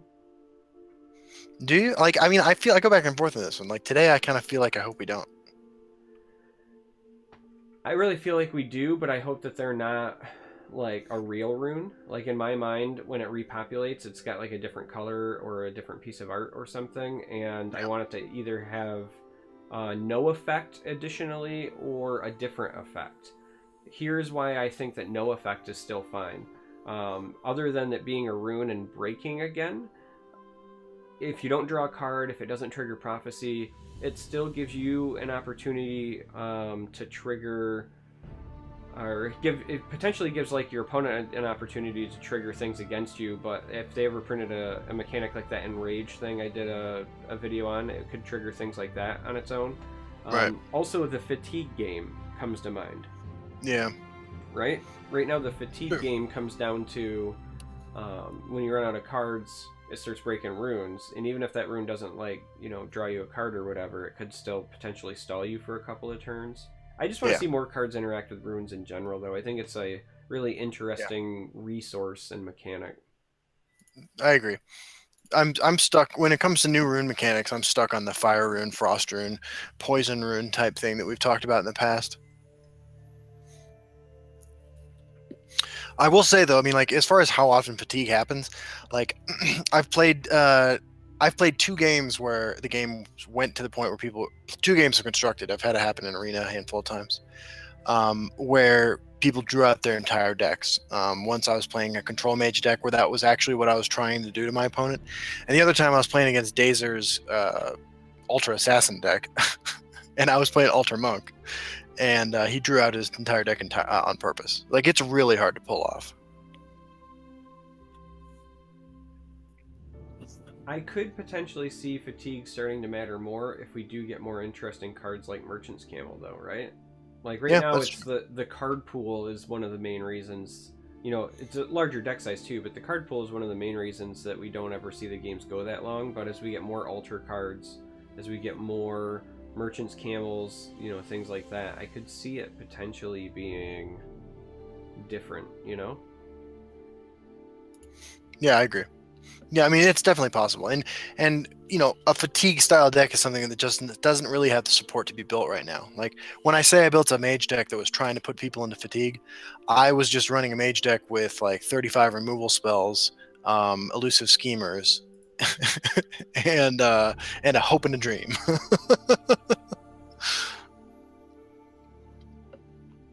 Oh yeah, Hyranic has a good point. Skeever Infestation is potentially the ultimate answer to a mill strategy. Yeah, unless Unless you get them like discarding from the top of their deck somehow, though, right? Like Right. that's the true mill strategy, not just like the overdraw. But Right. It's no Gaia's blessing. yeah. Or Journey to Uh, Sovngarde. that's true. Joe Did It writes, Justin, what do you think about giving a support ward your opponent has to destroy it twice? I'd be open to that. I would. Go ahead. I was gonna say I would prefer instead of it having ward, because I think that ward doesn't protect from destroy right now, so I think that that's a little bit like awkward. Sure. I would instead personally prefer to see supports with Last Gasp. That'd be cool. And you know, we do have one, don't we? Isn't the blue one that summons the Storm Atronach? Isn't that a Last Gasp ability? I don't believe so. I thought it was. Oh no, wait. It used to be, right? Where it used to trigger if you destroyed it with Vicious Drag. Shit, this was like a long time ago. Yeah. I'm gonna stop talking. But yeah, I mean, I would like to see supports with I would like to see supports with a Last Gasp effect, where it's that whole like, you know, pick your poison thing, right? Like, do you want to give me like a big bonus effect, or you want to let me get a gradual effect over time, or maybe, you know, if you kill it, then it comes back as you know, some other effect. I could see a bunch of different ways that Last Gasp could be interesting.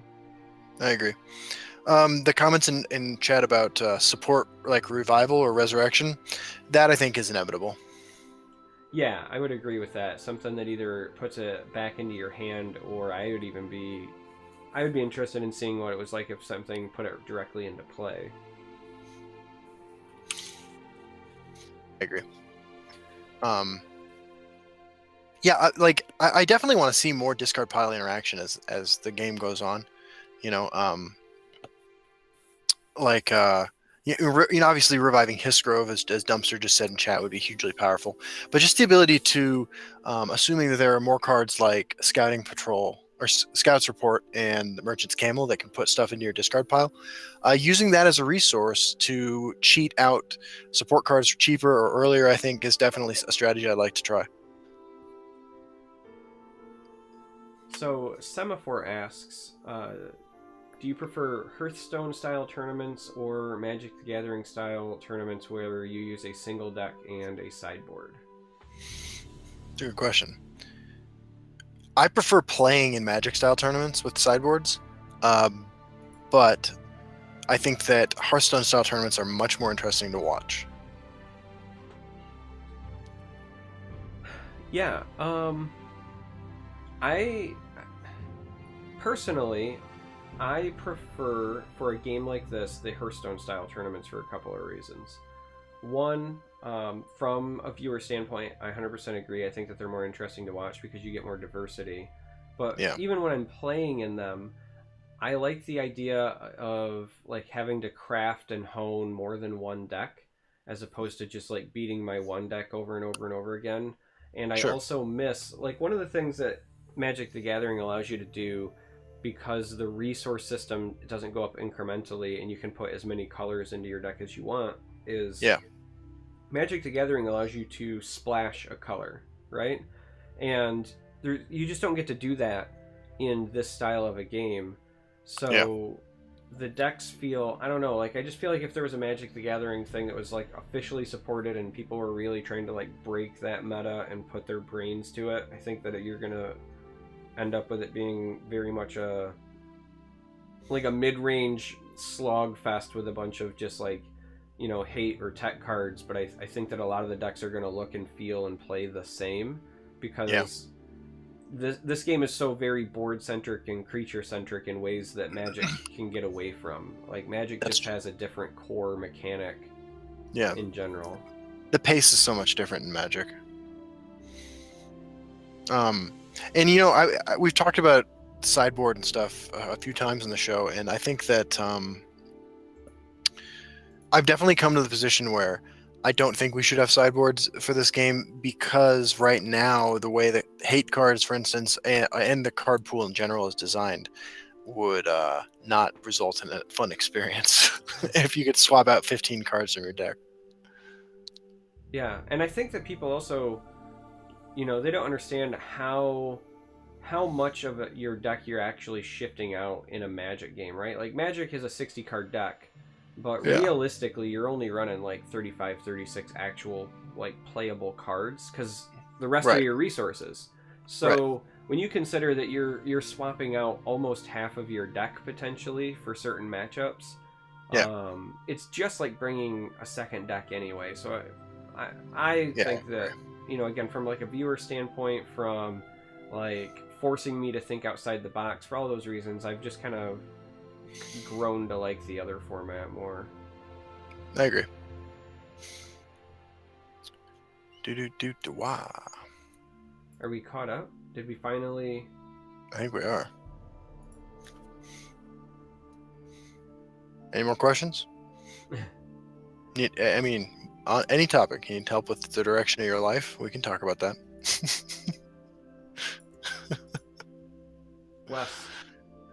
West seems good.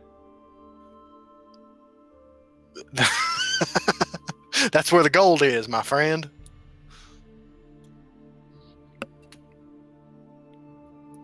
Yeah, Tiki, Yeah, Tiki. Yeah, go ahead. I was gonna say Tiki points out that he says he or she, I guess, Magic decks rarely swap out all 15 cards. They usually don't change more than like 8. 15 is to match many decks. Yeah, that's true, but also not true because I've certainly played in plenty of tournaments where I boarded in all 15 cards and like didn't even blink. So Yeah. I agree. Usually that's the case, but not always. Hyranic asks, what are your favorite mixed drinks? I know what yours is. Yeah, I don't drink. I like a good mojito. Yeah. Yeah, I know it's not exactly considered like the manliest of drinks, right? It's not like I said old fashioned or something, but I don't drink often either, but when I do, it's a mojito. I used to drink mojitos. Those are good. Yeah. Absolutely Terabad asks, Charmer, what's your favorite movie trilogy starring Elijah Wood? What is my favorite movie trilogy? Well, I don't know if it counts as a trilogy because isn't there like 7 or 8 of them? But I loved him in Harry Potter. Yeah, that was a good one. Wasn't he in those Transformers movies too? No, I think that's Daniel Radcliffe. Oh, that makes sense. Yeah, that makes sense.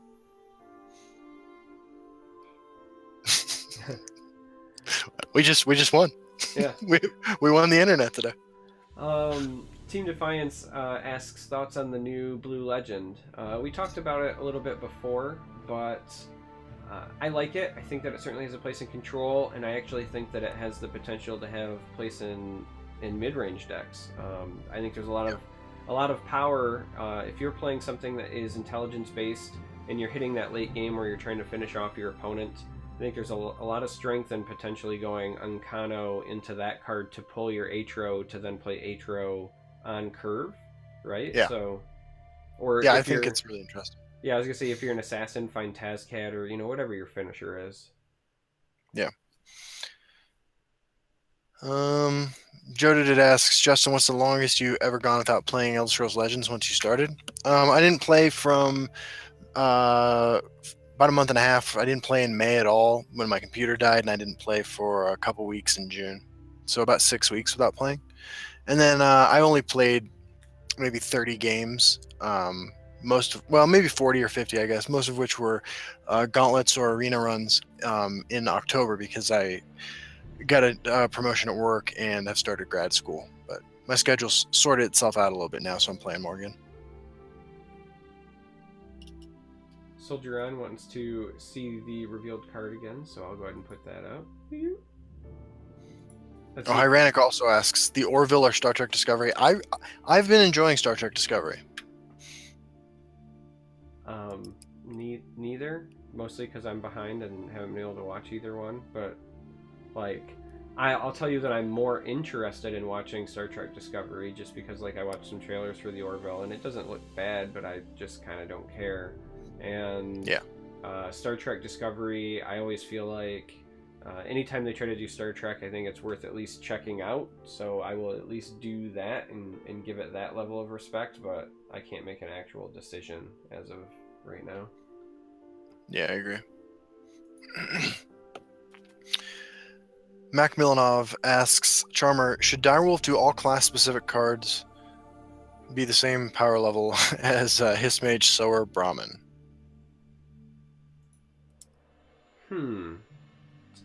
It's interesting that he chose like those three as the potential like top end. I mean, certainly Sower is strong, right? It's very powerful. You would run it in other decks if you could. Histmage is good, and you would certainly run it in the other ramp decks. But I'm not sure that it's even quite as power. It's so funny because like I think Histmage is a problem, but I don't think that it's as powerful as Sower necessarily when you consider like going cross, deck building or whatever. Red Brahmin is certainly good, but like for me, the card that I want to just throw into everything is Iron. I would play Iron in every deck I could, whether it was mid-range aggro control. I think that is sneakily one of, if not the best of the class cards. I think Anasi is also incredibly powerful.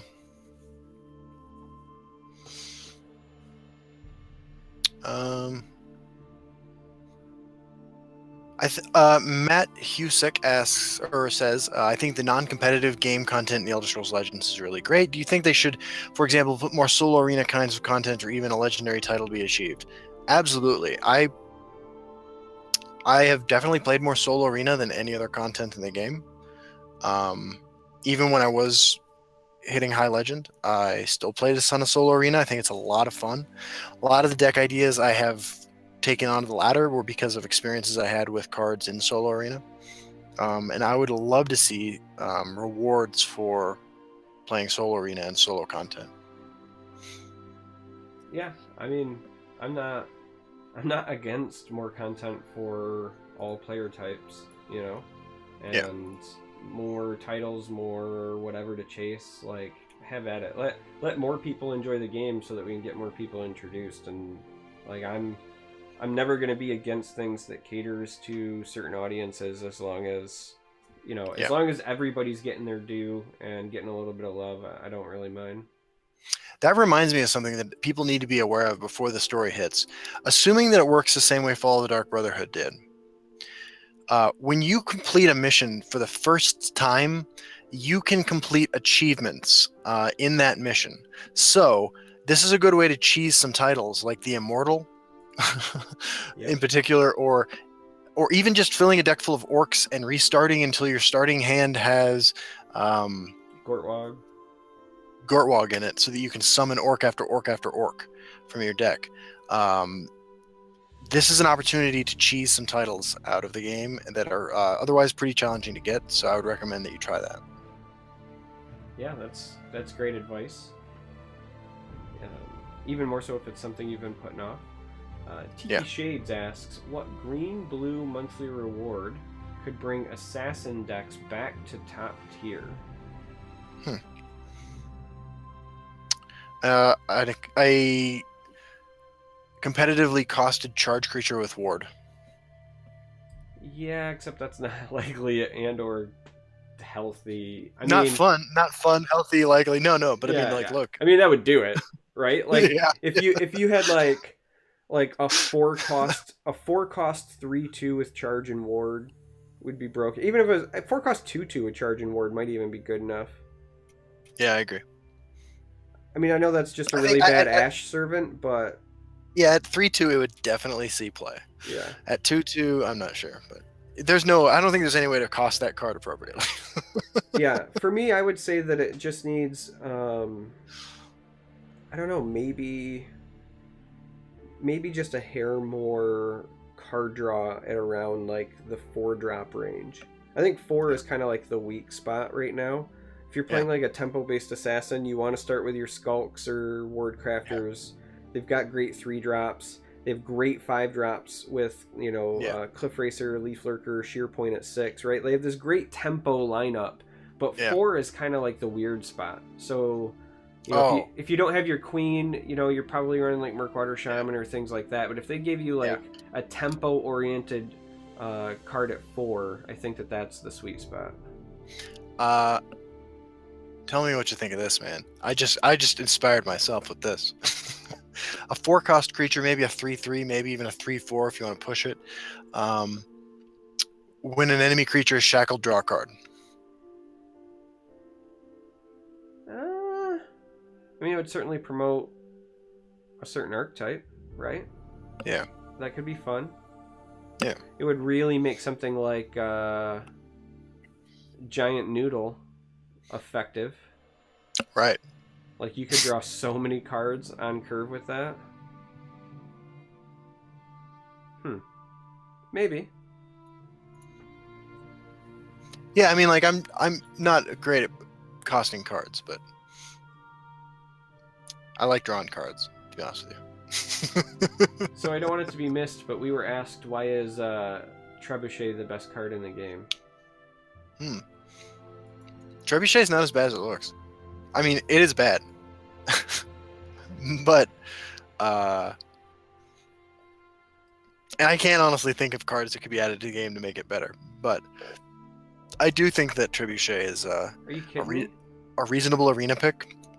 It's amazing in High Hrothgar because you get twice the damage. That's true. I mean, like I've killed people with Trebuchet. But I don't know. I'm not high on any way that you could make that card better by adding new cards. Shepherd of Ghosts asks, do you think that Dwemer neutral decks will be ranked viable after the expansion? I think it's too early to tell, personally. Yeah. I would guess they'll be better. You know, I want to go back to Trebuchet. Trebuchet is the only card with 0 attack that will kill your opponent if left unchecked. Yeah, that's true. That is true.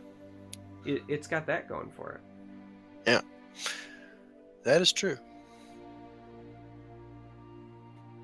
Team Defiance. You know, I've thought before. I've made jokes actually numerous times while playing that the only thing that was going to save my opponent would be Winter's Grasp with Prophecy. And I know Winter's Grasp with Prophecy would be horribly unfun. But I think that, like, I think you could cost a Shackle Elaine type card potentially with Prophecy and Assassin. I was going to say, what do you think? Like, Winter's Grasp shackles everything, so what if you also have just a 5-cost Shackle Elaine, but that has Prophecy? I think that would be playable. I mean, it will definitely be playable. I think that would be reasonable. As long as it's an Assassin card.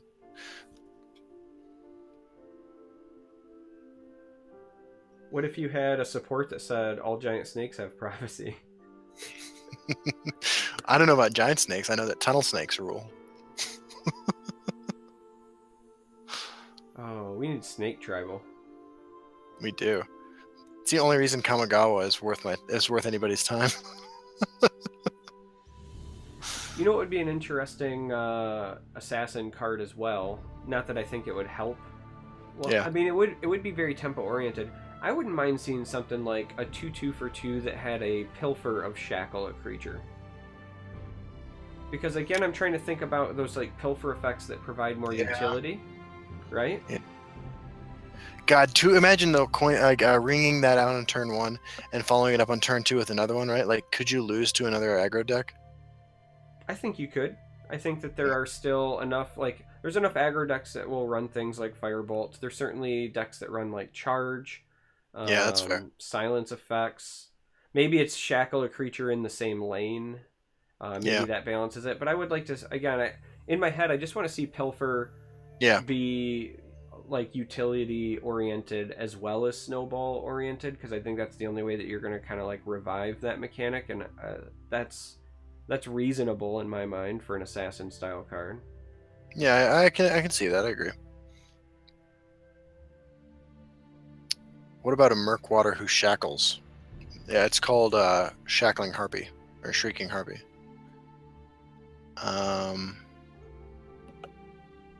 No, I think he's talking about like Murkwater Shaman. So it's just like at the beginning of your turn, every turn you shackle a Oh, creature. shackles. Or maybe instead it's adds a paralyze to your hand as opposed to adds a curse to your hand. I like that. I like that. You know, you've been talking about it for a couple weeks now. The pilfer triggers that do things besides give +1/+1 and stuff like that.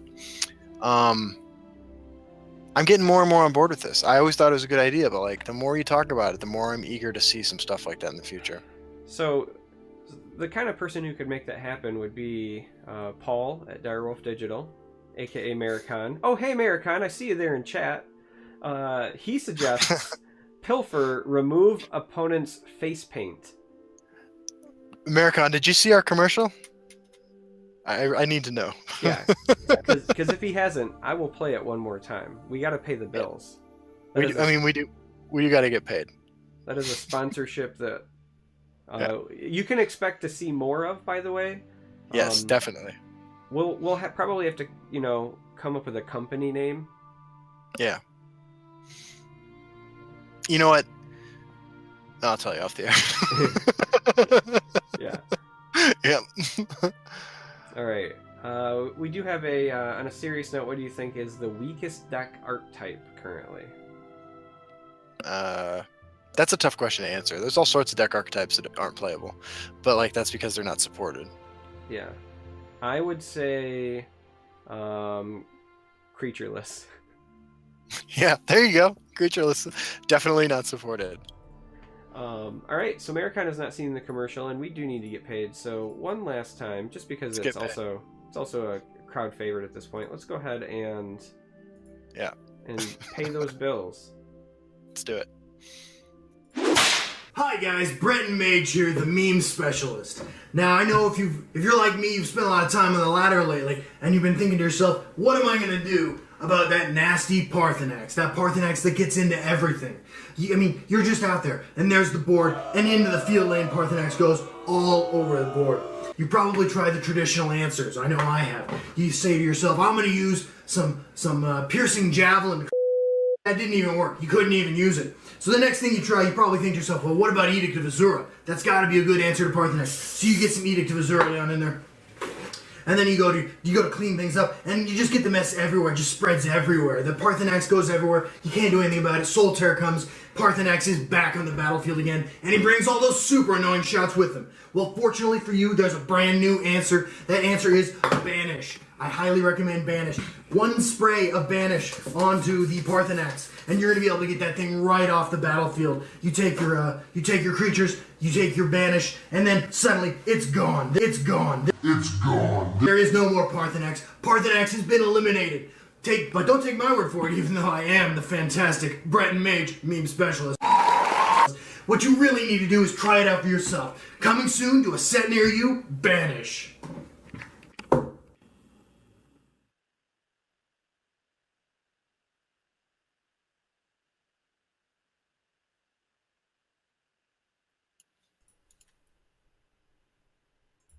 Oh, so much fun.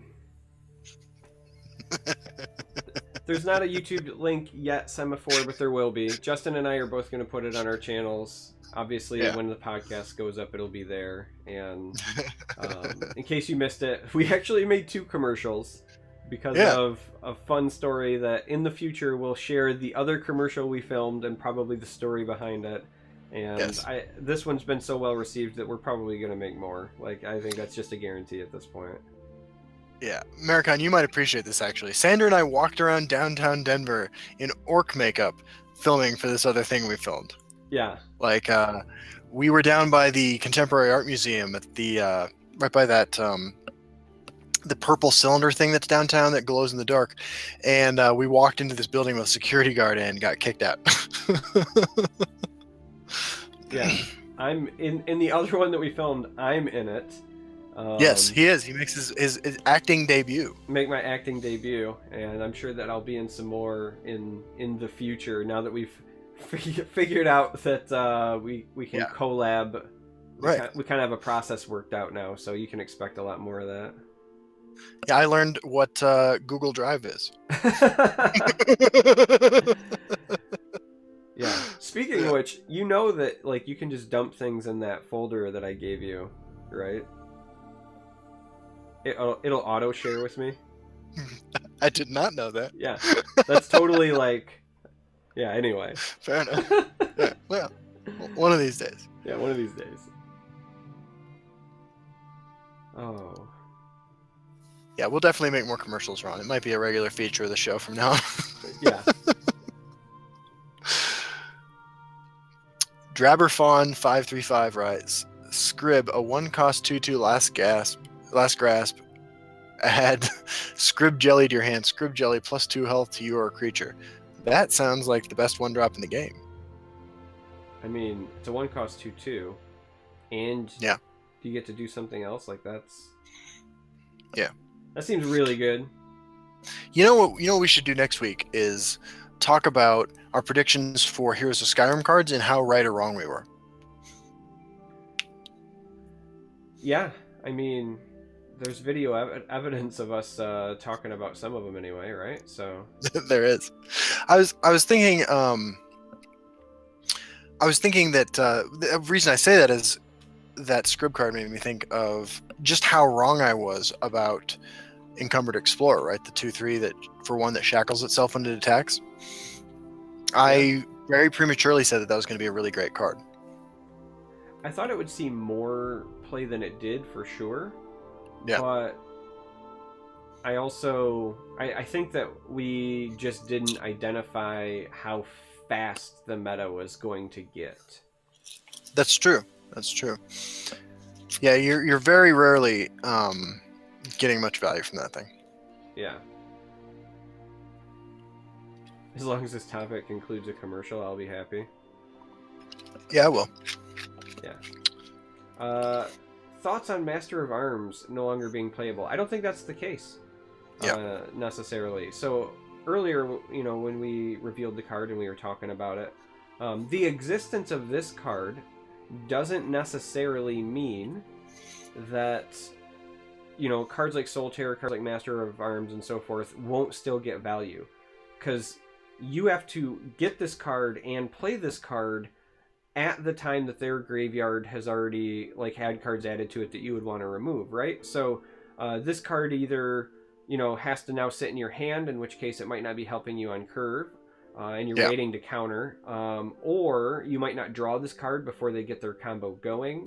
So they could totally play 2 or 3 Soul Tears before you ever even draw it. Same thing with Master of Arms. The other really interesting thing in my mind as well is that even if I'm playing Control Mage and I've got this card and I'm playing against an item sorcerer, and I'm like, all right, I'm gonna wait till they have items in the grave and then I'm gonna play this card.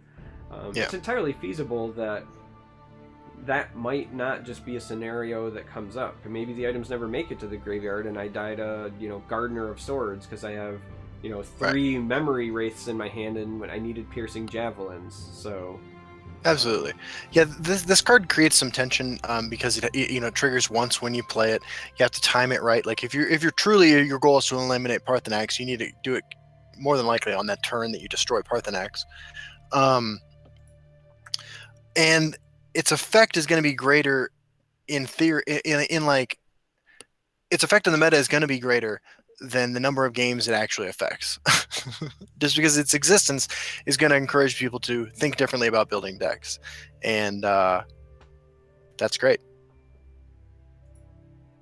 Yeah, I'm really curious to see what other graveyard discard pile, sorry, my old Magic roots are showing.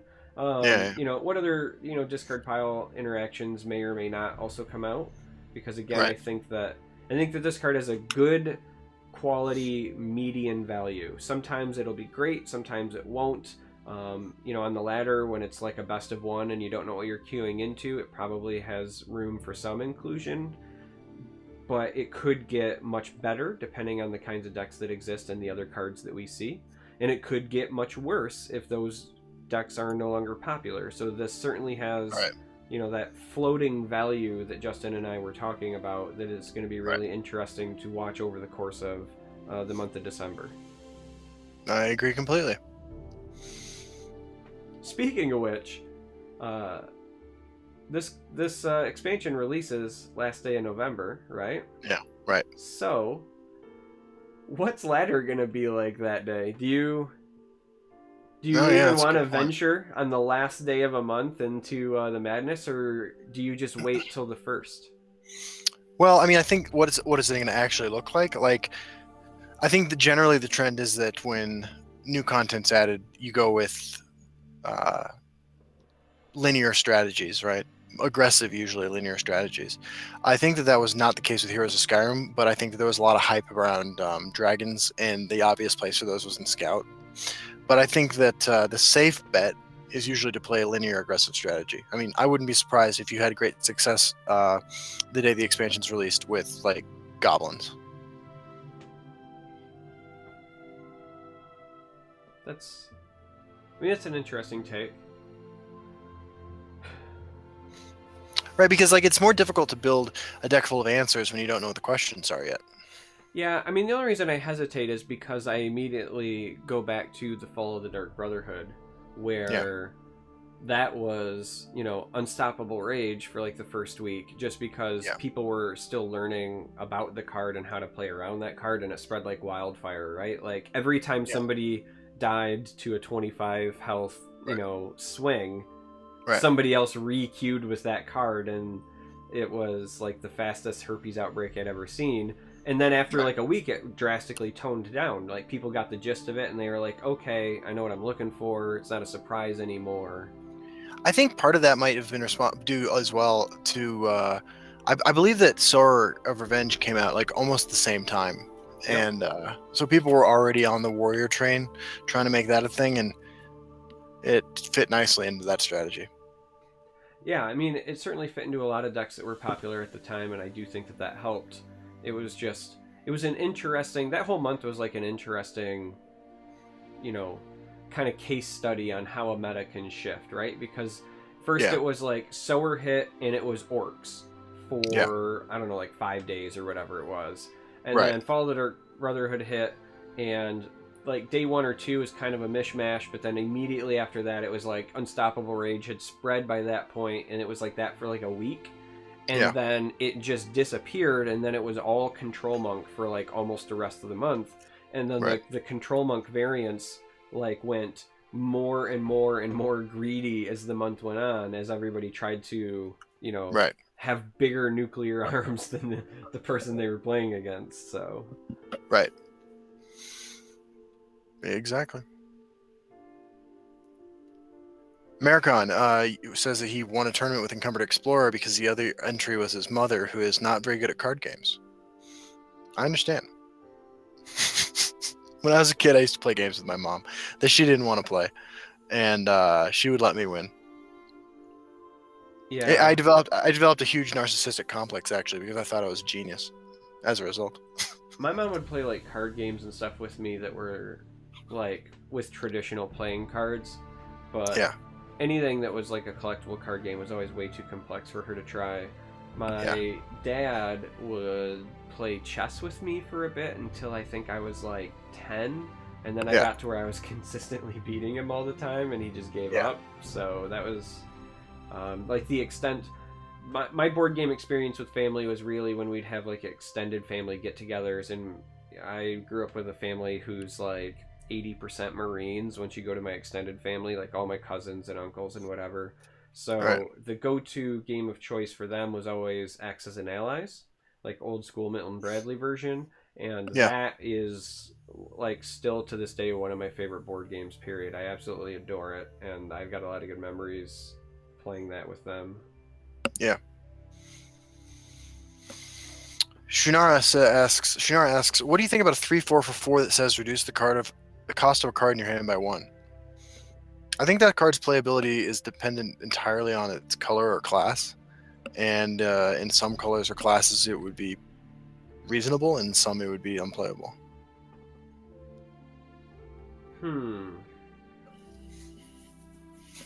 I mean, I imagine that would be tied to a summon effect, so then it would just be a question of how many different ways can you abuse the summon effect, and like what outside of that, like what cards would you want on curve. So if it's a 3/4 for 4, the idea is you're going to play that, and it's like it's not a bad creature for 4, but it's not a great creature for 4. So like, what are you trying to get to at 6 that really makes it worth your while there? You know, Golden Saint. could be potentially Golden Saint or Necromancer or Jarl, something like that. Could be Sheer Point. I mean, there's potential uses there, but I'm not sure that it's with the current card pool. Yeah, no, it's not great, but I mean, like, whether it sees any play at all, I think depends on what color it is. All right, last call for questions. A Tazcad you found with Thieves Guild Recruit. Yeah, that'd be good.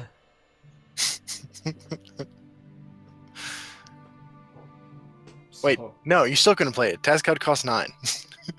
It goes down to... You could with the ring. Oh, yeah. Yeah, you could. That is true.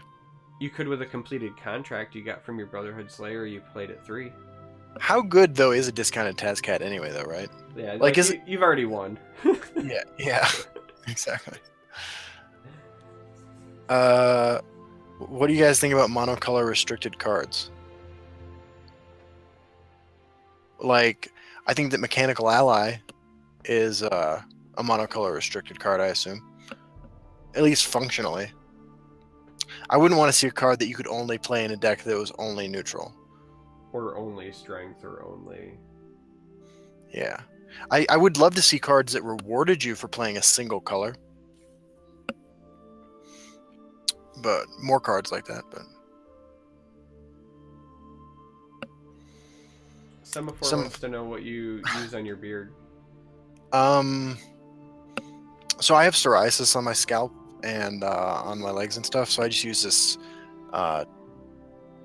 tar gel shampoo stuff, and I just use that on my beard too, and then I use conditioner, and I have a beard comb that I use throughout the day. It's going, like, you can't tell too much on the camera, but like it's going gray significantly, rapidly. So I've thought about dyeing it, but I haven't gotten that point yet.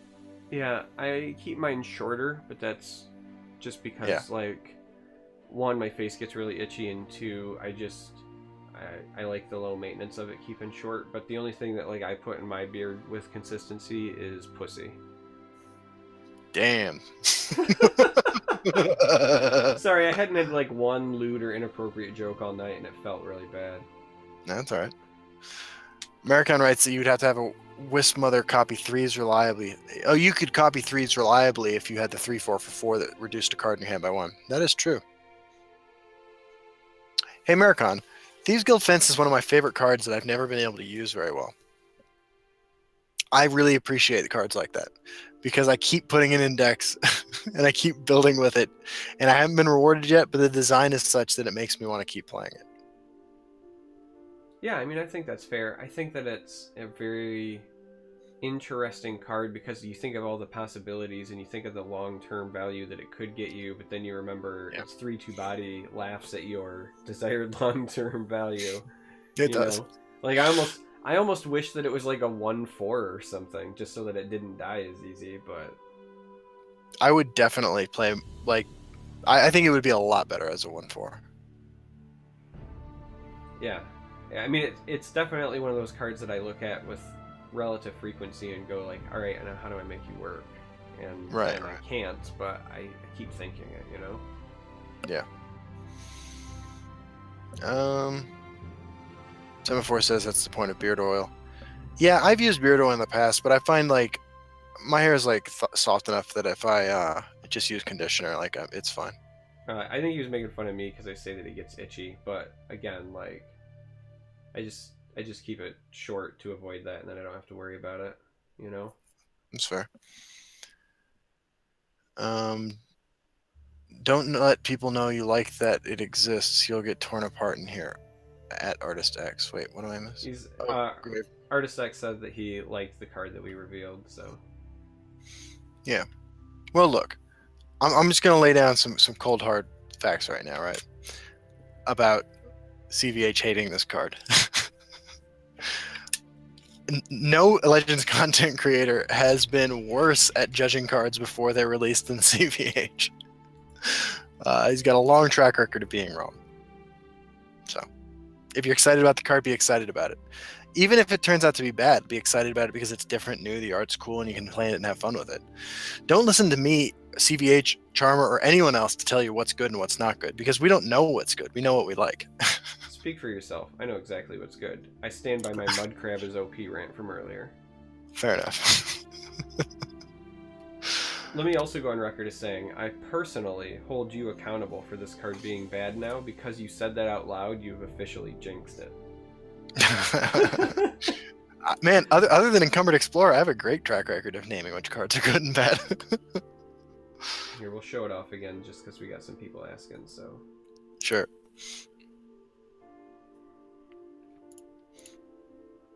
But yeah, I mean, Justin brings up a great point, right?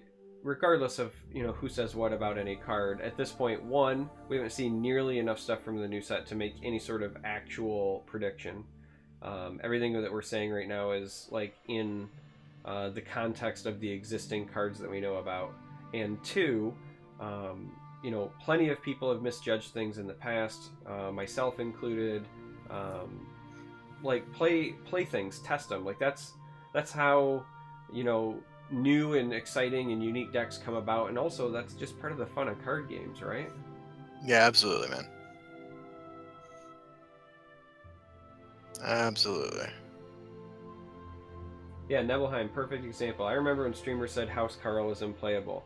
Yep. My YouTube video specifically is me saying don't sleep on it.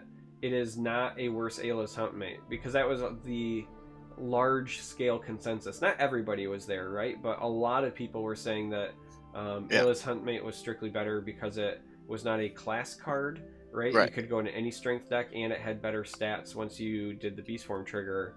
And I was like, pump your brakes, kid. Right. Yeah, and let's be clear. It was the same people who say that everything's bad and then they're wrong.